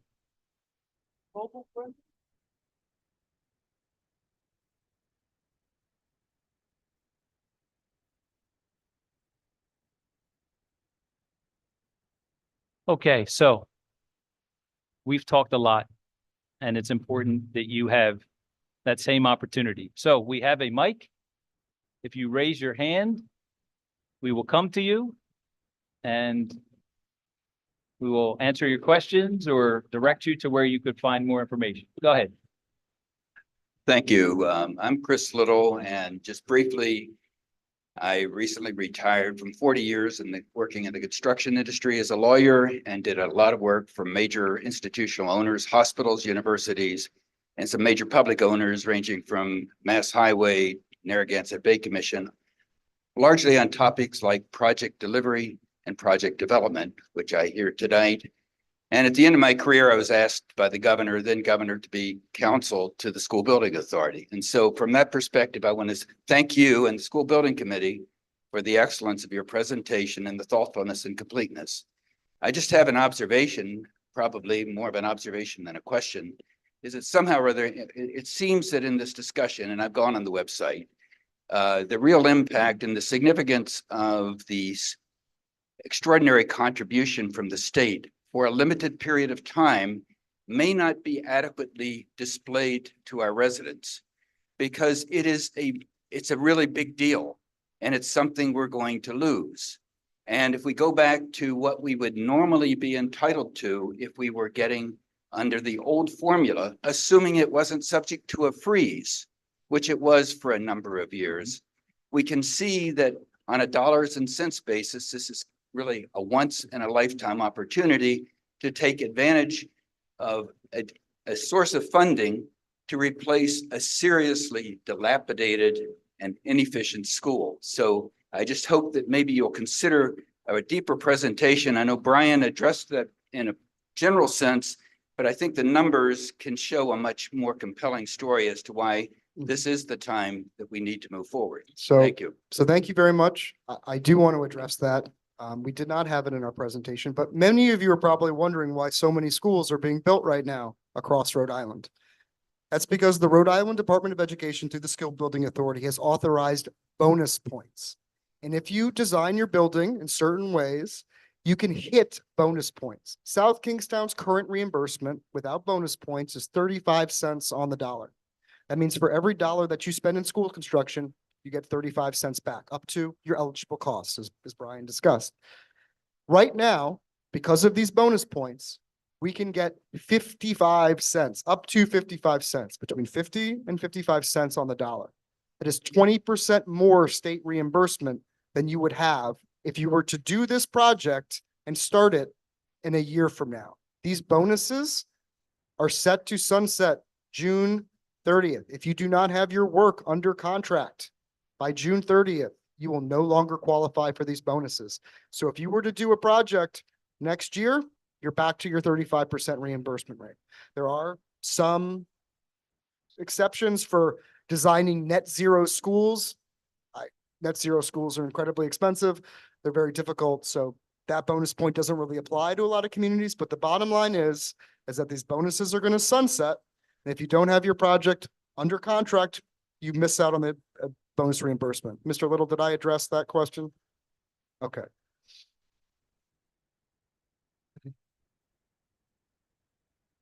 Sure.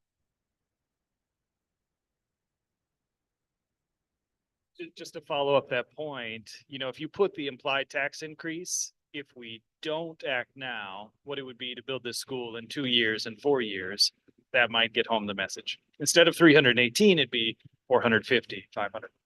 So thank you. I do want to be very clear about something. The project team does not put out any tax information. That all comes from the town of South Kingstown. We would not ever endeavor to comment on the tax situation. That is the responsibility of the town and their financial advisors. So it's a request for the town. I want to add one comment at a macro level for those that are not in the industry and may not know what's going on in Rhode Island in school construction. The School Building Authority has approved over $800 million worth of school construction in the next 5 years to achieve those bonuses. That's almost $1 billion of school construction that's going to happen within the state because they want to maximize those incentive points. Yep. And what Mr. Little was referring to as well as prior to this building boom, there was a 10-year moratorium on construction. So on school construction, meaning that the only projects that you could do was if your roof collapsed, health and safety emergency projects.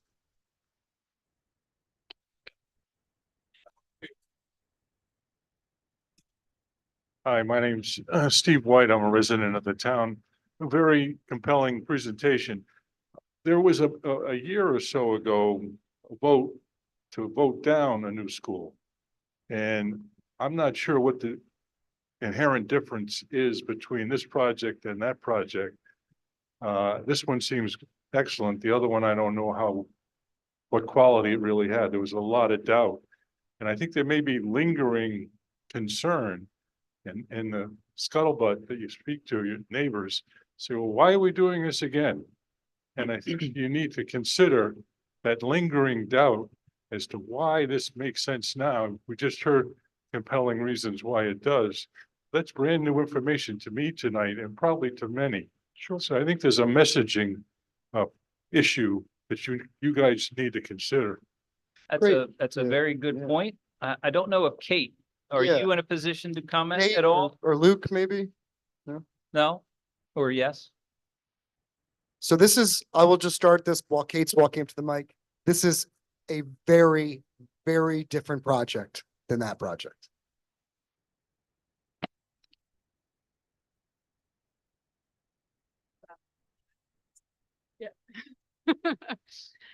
I appreciate the comment and the point, and I agree with you. It is a very different project, and it is hard to differentiate for the community because there is such a poor taste from the previous project. There's a completely different team of people. We had a different superintendent. We had a different chief financial officer. We had a different town manager. We had a different town council. We had a different school committee. We have a different architect and engineer. And we have a different OPM involved. So, and we have a different facilities director / transportation director / general every hand director. Brian Mahoney, he's the duo. So I agree with the statement as far as getting the messaging and the word out. I will say it is very, very difficult. It's odd in a time fingertips 24/7. We're inundated with information all the time. It's very difficult to determine what to listen to, what not to listen to. And everybody's an expert. Everybody's an expert. Everybody's got an opinion. Everybody's an expert. And so it's how do you sort through it? How do you get the right information? And all we can keep saying is we're trying to share facts and information on a regular basis. And we honestly, we need help. We need help from the community to help us spread the word. We need you all. I do know that if I walk out into the community, I can't get, I actually sadly don't shop in town much anymore because I can't get through the grocery store without someone coming up to me to talk to me about the project. So it is, I mean, the information is out there and it is, how do you get the right information? How do we change the tone from the previous project to this project? We come to the forums and we listen and we try to talk at as many town council meetings, school committee meetings as possible to get the information out. But we rely on you all to help us as a community. So I wasn't part of the first project, but I can tell you some substantial differences. But one of the main things is that we took the lessons that we learned from that previous project, what didn't work, why it was defeated so substantially. And we said, those aren't what we're going to do this time with our school. One of the biggest changes is the site. The old building was, the previous high school was going to be at what site, Kate? So the idea was to do a campus feel on Curtis Corner, on that building, on that site. There was a lot of differences in how we got to the final project too. We backed into numbers. Decisions were made ahead of time and said, okay, this is what we want. Now we smush it and make it work. Where with Phil's help, and then of course, once Chris joined, it was what makes the most logical sense and then move towards it instead of picking something and then forcing it to fit, if that makes sense. So that's an important part, because in Massachusetts, as an example, you cannot go out for bond until you have a construction manager on board and they tell you what the project is going to cost. Down here in Rhode Island, there are no hard and set rules. It's a little bit like the Wild West. So what a lot of communities do, is they have a project in mind and they have a budget number in mind. They go out and they get the vote and they try to squish it together. That's not what you're doing here. You guys spent a lot of time figuring out a project, and then Left Fields came in, looked at all the numbers and said, this is what we believe you need to borrow to keep all of your scope and bring the project in on budget. That is a substantial difference, because we don't want to end up in a situation, like I said again, where we're drawing all over these drawings with a red pen and just saying, cut that out, cut that out, cut that out. So that's a big difference between that project and this project. We also heard the old location wasn't that popular to put a new high school. And just, there's general differences about this building than the previous one.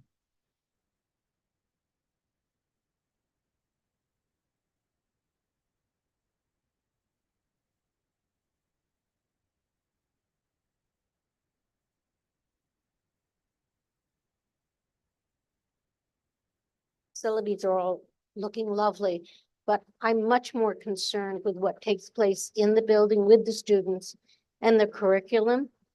So with the 21st century education, is there a change to the curriculum? Is there a cost to what happens inside with the curriculum that these children are going to be getting? So it's a better question for the school department, but I'll tell you what we looked at when we were designing this school that aligns with your question. So RIDE isn't going to just let us build a school to any curriculum. The part of the stage one process, in fact, the most important part of the stage one process is what's called the educational program specifications. And that is a series of a lot of meetings over many months with the educators, the administrators, students of South Kingstown. And they say, how do you want to teach? How does your current facility limit the ways that you teach?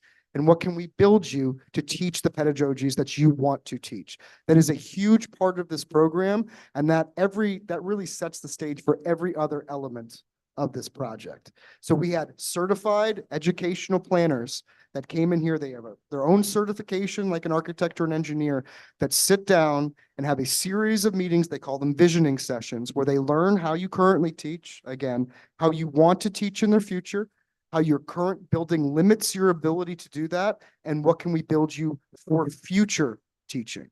That is where the educational program comes from. Specific questions about curriculum, I'm just a project manager, but in terms of what RIDE necessitates as part of this process to make sure that educational program is first and foremost is paramount throughout the whole process.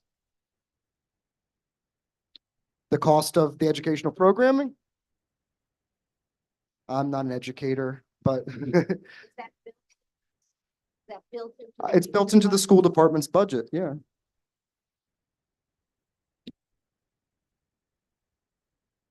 Sure. As part of the stage 2 process, we brought our educational planners on board. We met with Chip and all of the department heads and the teachers, and that was just the tip of the iceberg. All right. We have a very good understanding of the curriculum, of what facilities they need to support that curriculum. When we go into schematic design, we'll be doing that at an even deeper level so that we can get the details right. What do the educators need to deliver their curriculum? You know, our goal is to do no harm. We want to give you a facility that they can educate in. And in terms of cost differentials related to facilities, it's really insignificant in terms of what we're trying to do with New Century Teaching and Learning. Whether the walls are here or there, or whether there's some openings and things like that is really insignificant in terms of the costs. What we want to do is make sure we're creating facilities as flexible as possible. That's all.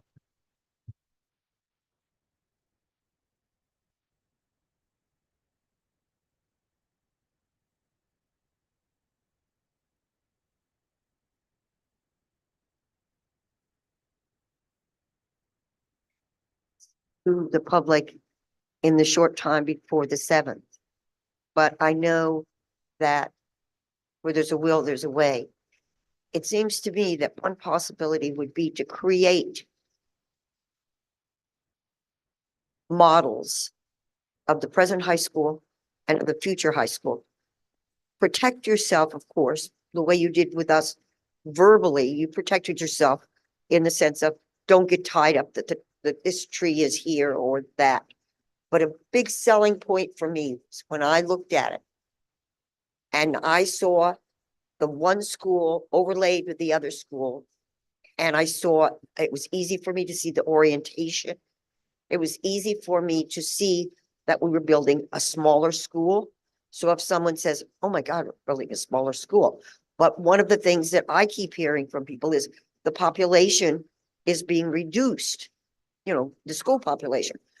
We need to say that. We need to say we are accommodating the reduction in schools. And then if they talk about the price, I'm sitting in a house that I paid $25,000 for in 1973. I got to tell you, that house is worth a hell of a lot more than $25,000 right now. So anyone who expects to build South Kingstown High School for anything other than the kind of price that you're talking, just doesn't know what they're talking about. And then with regard to the curriculum, I don't know how many of you have gone out. First of all, I'm 84 years old. I'm not job hunting, but I have a son and lots of friends who are job hunting. You cannot go out and get a job these days on the kind of education that most of us had. We have to have other skills. We keep talking about other skills. That takes a different kind of curriculum. It takes a different space. And it's going to cost us money. I, as they say, don't have a pot to in, but when I look at the $318, hey, you know, I can get it. It's not going to break me. So I think you need to, in education, we talk about teach from the concrete. That's something you could see and feel. So I would urge you, you could get a bunch of little models and place them, place one at Belmont's, one at Shaw's, with some other visuals. Get yourselves together making those little kind of presentation things. You know, I forgot what that's called, but and get some out there before the 7th. Get them out there before Monday so that people can see what it is. Thank you. Chris, the woman in the second row had a question, and then Brian, I think, gave the mic to someone in the back.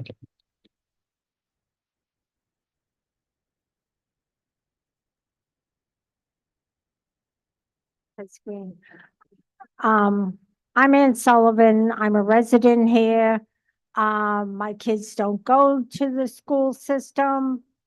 But I'm wondering, I'm looking at this, what, the new facility you're gonna build right on this property. And my first thought is, what's gonna happen to the kids who are going to this school? Are they going, what's gonna happen to them? And then the second question is about those athletic fields. I don't see a building there, so what's gonna happen to that school? And how is that whole athletic facility going to be designed? So, a couple things. So, left field and the construction manager that we're gonna be going on board have a lot of experience in building on what we call occupied sites. I'm currently building a school in North Providence that is 20 feet away from the existing school, 20 feet. And those students are in that building and they're going about their day-to-day. The most important thing is safety. So when we put out this RFQ or request for qualifications proposals, each construction manager provides their safety record. They provide what their plans are for logistics on their site. The students are going to remain in this building and we're going to use it as a learning opportunity as well. We'll have all of the dusty, really noisy work that'll take place over the summer, right? So site work, demolition, when the students are not in session. But all of the real work for the job, that's going to take place where the students are in session. And I guarantee you, I would love to have South Kingstown High School students join me on site so I can introduce them to that. As far as the athletic complex, that's the most fluid of all of the designs so far. And that's really what we want to have more community meetings about, to hear from the community. How can this part of the project benefit the entire community, not just people that have children in the schools? So that's another big part of this, but that building is currently not occupied. It's going to be demolished so that we're not heating it. We're not paying for any repairs on it. Just, it's gonna go. And that's part of that. One of the reasons why we increased the project budget for demolition all the way up to $5 million was to make sure we could get rid of this building and the other building. Does that answer your question? I'm sorry. Okay. Someone in the back with the mic? Oh, So may I? basically, just as a recap, you don't know what you're going to do with those athletic fields. So we know a basic program is submitted to RIDE. You're gonna get a stadium, you're gonna get a nice track, a stadium as in bleachers and a nice sort of place where you can play football or field hockey or things like that. You're gonna have a turf field. It could be AstroTurf or a turf product. It could be real turf. These are all the community questions. We're gonna have community spaces. Phil had some pickleball courts on that one right now. Is that what the community wants? It's the part of the project, like I said, that's the most fluid and has the most options for us to, because RIDE doesn't have as much say in that, right? RIDE doesn't have as much say in athletics as they do in the actual high school and the building program. That's got to meet the educational models. The athletic complex is really what supports the community and what keeps South Kingstown students in South Kingstown and not going to other places to play sports. I do want to make one comment about the athletic fields in case you're interested in that or those that are. That existing football field that you have behind Curtis Corner is in a terrible location. It is wet, it is swampy, and it doesn't even have the correct orientation of a field. When we take down Curtis Corner and we free up that property, we're able to give you the stadium that is deserving of the students here at South Kingstown in the proper orientation, not in wetland areas, so that you can maximize that area and those fields for all types of sports activities. Regarding this site, the practice fields that are currently on Hazard Field will move to where the existing school is. So we're basically swapping. At a high level, you have a box. On this side of the box is your existing school, and you have some practice fields. We're going to put the new building on the practice fields. So there will be a period of time where you don't have those practice fields. When school is done, we will knock down the existing building, and that's where the practice fields will go. And as Chris mentioned, many of us, pardon me? Over at Yep. Oh, no, here at this site, here at this site. At Curtis Corner will be your main stadium. So there's already a football field, soccer field, track field over at Curtis Park. Yes, and as I just said, Baseball field. yes, and as I just said, it is oriented incorrectly. It is in a wet, swampy area, and the amount of activity that can happen at that site is limited. Right now, student athletes are competing for resources. We don't want them to compete for resources in field time.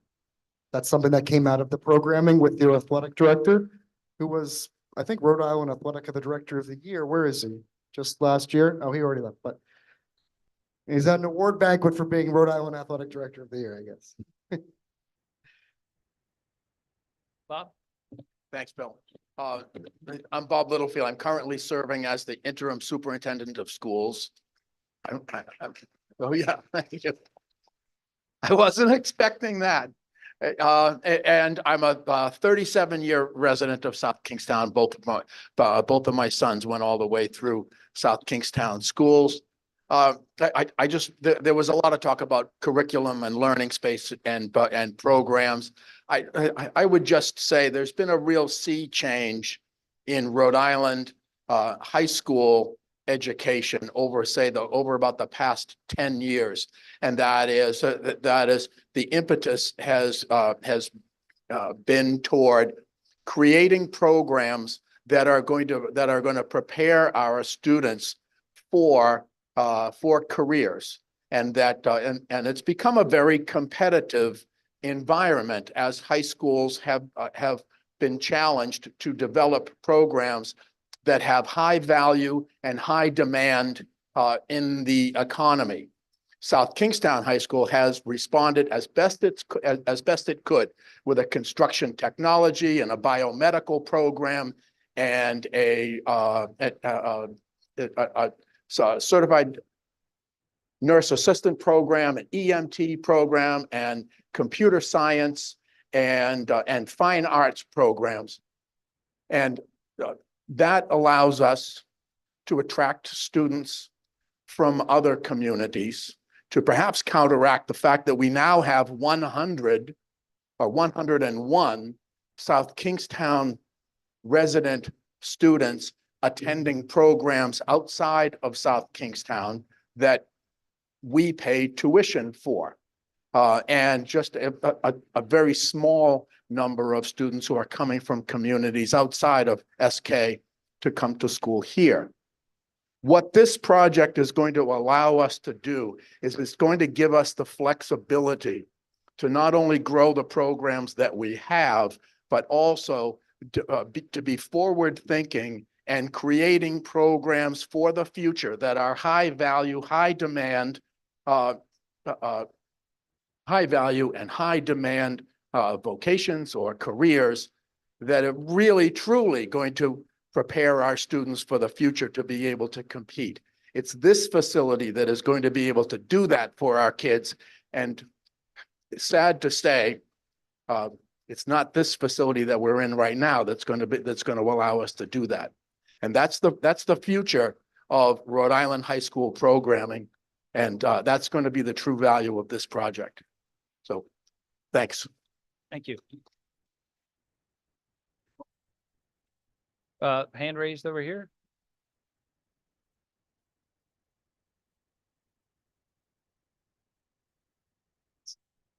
Is this on? Oh, yeah, there we go.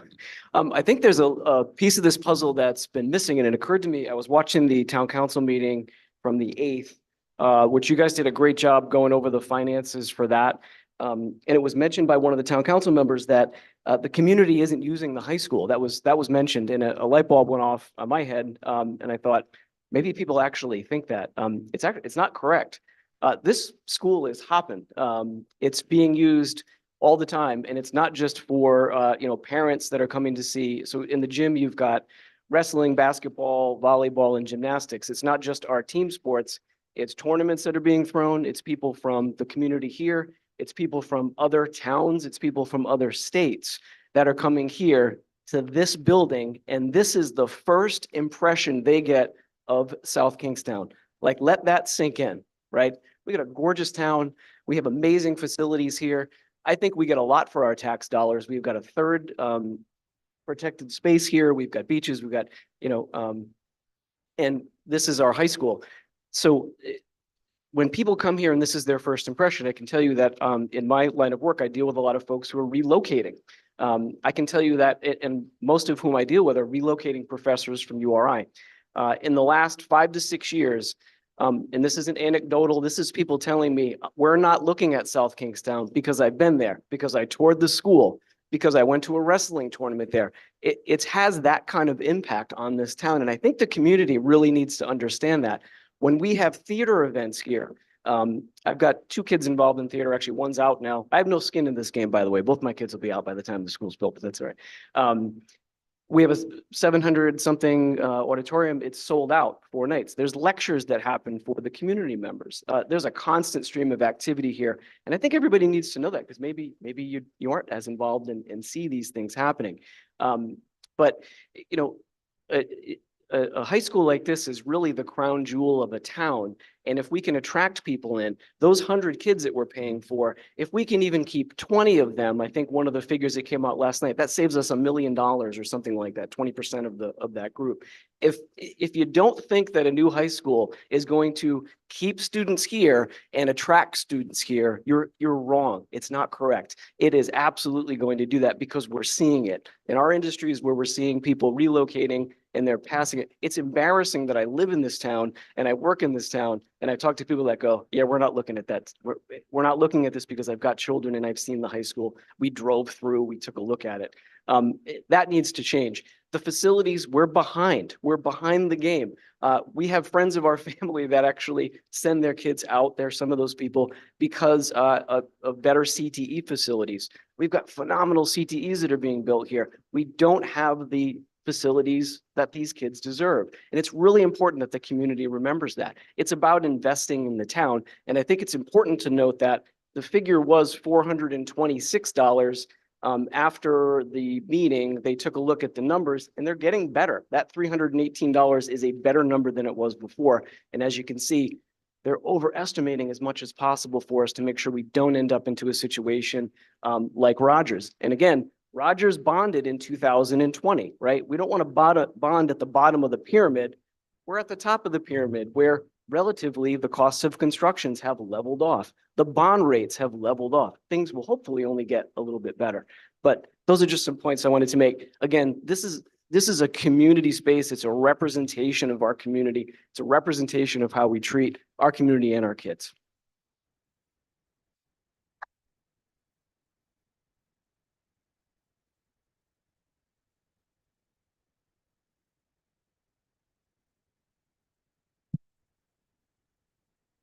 On that card that you had up on the card, that, are you mailing that card out?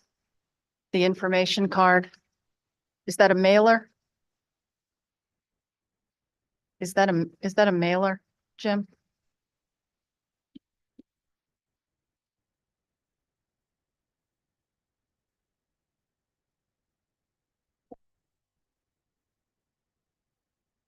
My name is Jim Manning. I'm the town manager here in South Kingstown, resident 25 years. So the question by Ms. Mulholland is that is the town going to send out a postcard or a letter or whatever informing people that this referendum is coming on May 7th? So that came up at the last town council meeting. That is a town council decision that'll be made on the 15th of April at our budget meeting. And the question is on the agenda, which I believe we posted today. And that question will be given to the town council. Do you want us to send out written notification to the 20 some odd thousand residents, voters that are registered? The Thank cost- you, Jim. The cost will be $25,000, something like that. But it is not required by state law to do that. I understand that, Okay. and I think the cost of it is a drop in the bucket compared to $150 million. And my comment on the card was the $318. I don't think you're being really transparent in that, because $318 doesn't sound like a lot. But I watched the meeting the other night and I asked Brian about the 22.6% increase, whatever it was. So $318 is just for the bond, but the estimated tax that $468,000 homeowner valued now, who knows what it's going to be after value revaluation, that's not considered. That cost 5-year rollout, his tax bill is going to go up $1,119. And that's pretty much an extra quarterly payment that he's going to have to make, he or she or that family on a fixed income, older residents, and our young people. We don't have a lot of young people with families, but those who can get themselves into a house and buy a house, this is going to be a terrible, terrible burden. And I think we need to consider all the people in the town, the financial impact of an extra quarterly payment. Tell that on the card, put that on the mailer. Ask people, are you in a position to pay an extra quarterly payment in 5 years? And this is conservative, as Brian said. This is 1.7% increase each year for the first 5 years from both the town and the school. We have a school budget that has had COVID help for years since COVID. And we know that that's leaving, because if you watch the joint meetings, the school committees told us that they're going to need more money. So they're going to be in this building. They're going to need more money. So I think you should say the conservative 5-year impact for that house is $1,119, and really be transparent. And I would say be honest about it, because people who see $318, they're going to be like, oh, big deal. When they get that tax bill that's $1,000 more than it was, that's going to push people out of town. And I hate to see, and I don't know how in good conscience we can ignore either the elderly on fixed incomes that do not have a 22.6% increase coming down the road. They are out of the workforce. They do not have the midlife. You're getting to the middle of your career and you've got a lot of years to improve your income. They are at the end and they can't do that. And the same for the young people. They do have an ability to increase their incomes, but 22.6% is So a lot. I appreciate your comments. So that's why, in full transparency, we presented the facts in 3 different scenarios at that meeting that you're referencing. So the first scenario was, what is the cost of the bond only on the taxpayers? And the number we've been using at 3.5% on the bond was 8% increase. Once the bond is fully issued at 150 million, what would the impact be? 8%. That number came out. It actually did go down from 426 to 318 because there was some variables in there on growth of the town. But the second scenario we presented, which to me is one of the most accurate ones we could, and Brian Sylvia worked on this for 2 weeks, is the cost of the bond, the growth of the town operations budget. This town runs very lean. It always has. And I think that that's a testament to the town managers that have worked in the past. They've always had a good lean budget, and it's continued to be a lean budget. So we estimated the growth of the operations of the town, asphalt, all the stuff that we do that the town has to do to keep things operational, at about a 1.7%, which is a very good number. That's what we've averaged over the past several years. So that added an additional amount, maybe about 9% more. So that number there, the bond, the 9% for the operations of the town came out to approximately 17%, just a little below that. That we gave that number out. But then we also gave a third slide. Because let's face it, at some point, the schools are going to be asking for additional funds. I mean, anyone in a 20-year period. So Brian, we used a fixed number of $1 million a year extra at some point, whatever the year we started, Brian, was it year 7 or what year? 2026. So that number represented, that's the higher number that you're talking about, Roberta, 22.6%. So that number represents the cost of the bond, the cost of operations to the town, and the scenario where the schools will need additional funds. That quite honest was an estimate, like a guesstimate. I can't predict what's going to happen in years 10, 15, or 20, but we wanted to give a scenario.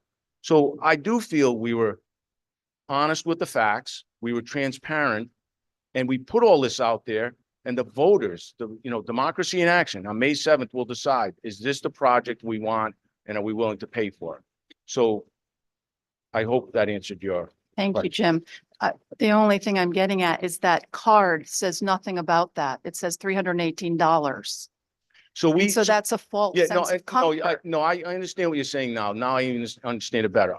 The card we would send out would have all the numbers on it. Like this is something that a town council as a policy, what do you want sent out to the residents, to the taxpayers, to the voters? And that is something we're going to work on the 15th, once we see what the council wants to do.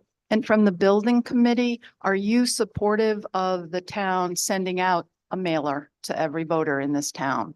Because we did see pushback from the majority of the town council last Monday. Very disturbing.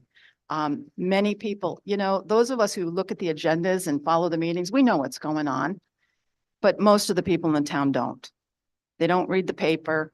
They don't go online. They just don't. So, that's the thing. Does the committee? Okay. Speaking as the only one person sitting at the building committee, I absolutely would support the town sending out that mailer. Not my choice, not my decision. I'm not making the decision. It's also not my funds, not my money. It is the town. It's the town councilors making that choice, but I would not be against that at all. I hope every person in this town eligible to vote shows up and votes. That'll truly send an accurate picture. Any more questions for this town staff part of it? Hi, my name is Maggie Martin. I live here in town. I think I'm too close to the microphone. There's an echo. To piggyback on what Roberta was just saying, I would be very disappointed if the town council elects to not send out a mailer. I don't think it should be up to 5 people to decide whether or not the registered voters are made aware. Maybe put something on the website to take a poll of the residents. Should the town council be required? So the town council sees that those of us who know what's going on are telling them to please tell everyone else, because people don't know. It shouldn't be up to just 5 people. Well, they are our elected officials. Yeah, but 3 of them don't listen. Well, I mean, they might not listen to what you want, but but here's what I would say. Show up at the meeting, voice your concerns, go to public comment.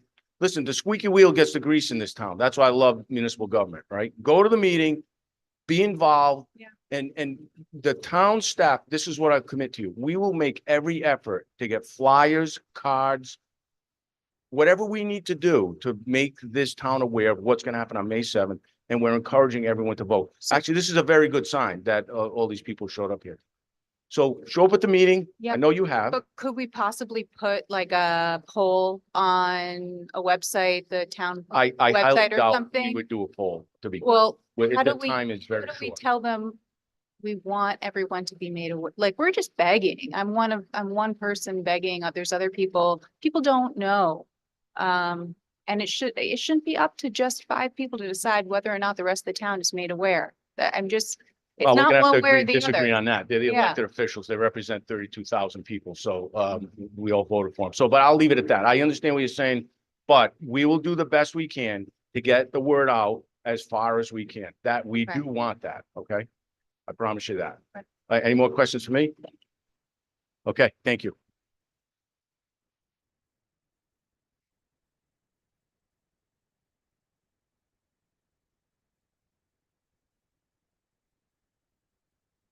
The only reason I'm here is actually totally by chance, okay? I somehow got a text from someone I don't even know telling me about this meeting. And when I read everything that he sent, I sent it out to everybody I know in South Kingstown. That's why some of these people are actually here, okay? And if you don't send out, if you don't inform people better, this project is gonna go down. It's a great project. I'm in favor of your project. I was very impressed by your presentation. What I'm saying is the majority of people in town, especially older people who don't have kids in school, don't even know it's happening. They are totally unaware of it. It's under the radar, okay?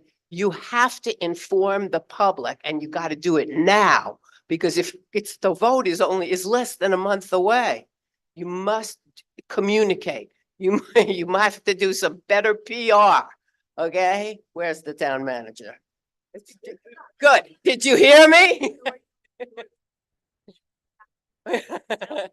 Okay, my name is Karen Asher, and at one point, about 20 years ago, actually, I was on the town council. So I understand everything that's going on around here, and you gotta do it. It's a great project. We really need it. And in order to get the support of the residents in town, they have to have an awareness that it's even happening. They don't. Please send out that mailer. And more than that, if possible.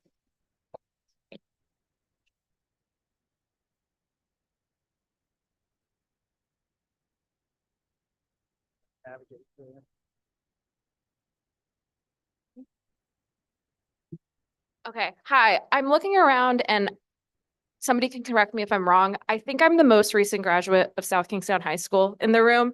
I graduated in 2019, which is dawning on me now is actually quite a long time ago. But I hope that I can give a little bit of a student perspective because I was a student not totally that long ago. I really appreciate this presentation. It was informative. I'm excited about it. I happen to live a stone's throw away on Oak Street. I can see the school from my bedroom window.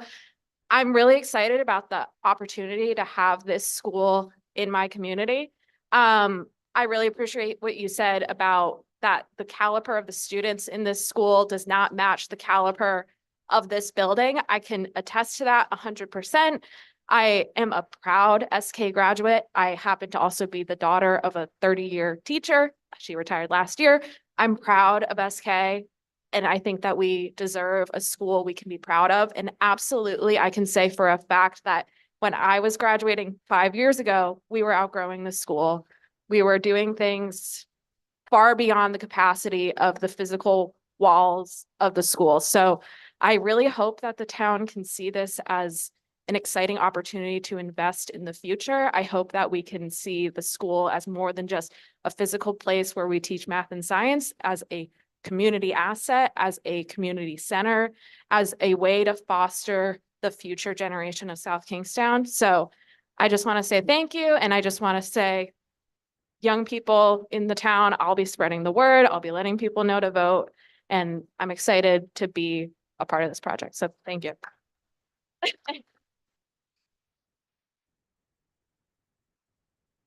Anyone else? We know it may be getting late. This was a long evening. We sincerely appreciate. Oh, go ahead, Doral. Bring us home, Doral. Bring it what? Bring it home? Okay. Right, so I'd probably been to more town council and school building committee meetings, I believe, than anybody else in town over the last 4 or 5 years. And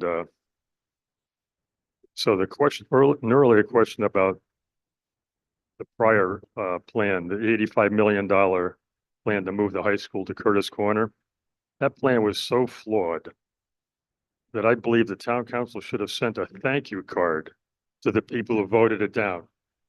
No, I'm serious. Okay, just one part of that plan was to spend $32 million to put additions to Broad Rock Middle School. So today we have 3 grades in the middle school without additions. Okay.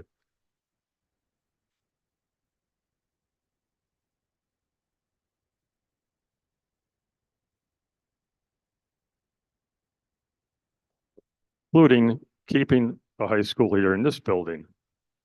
But ultimately, they came to the conclusion to build new because of 2 major factors. The first one was, as we were told by Mr. Conte and Studio Jade, it's more expensive today to renovate a school building than it is to build a new building. And a lot of that has to do with the cost of labor and the ability to get the materials you would need. The bottom line is this school would basically have to have been gutted to the studs of the outside wall. You would have needed all new windows. You would have had some kind of like covering off the facade to make it look nice, but inside it, all of it would be new. But you'd have to take everything out because of all the new technology that needs to go in there and your HVAC systems. But the second thing was probably the most important reason why they decided not to keep the school here was because if that happened, it would have meant moving grades 9 through 12 to Curtis Corner for 2.5 to 3 years. And that would have certainly for students, families who wanted their students not to have to go to Curtis Corner for 3 years while the new school was being fixed up. And it would have required temporary classrooms.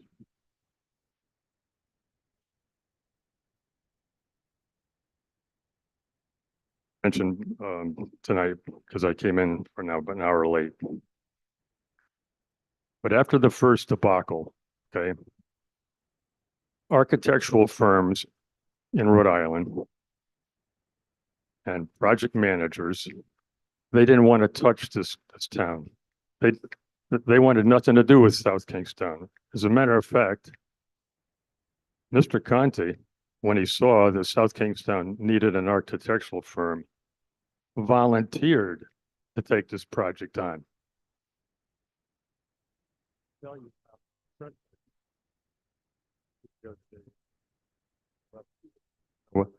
With the collaboration of SLAM Collaborative, we couldn't have a better team working on this project for us. And I'll be eternally grateful to Mr. Conte for stepping forward when we needed somebody.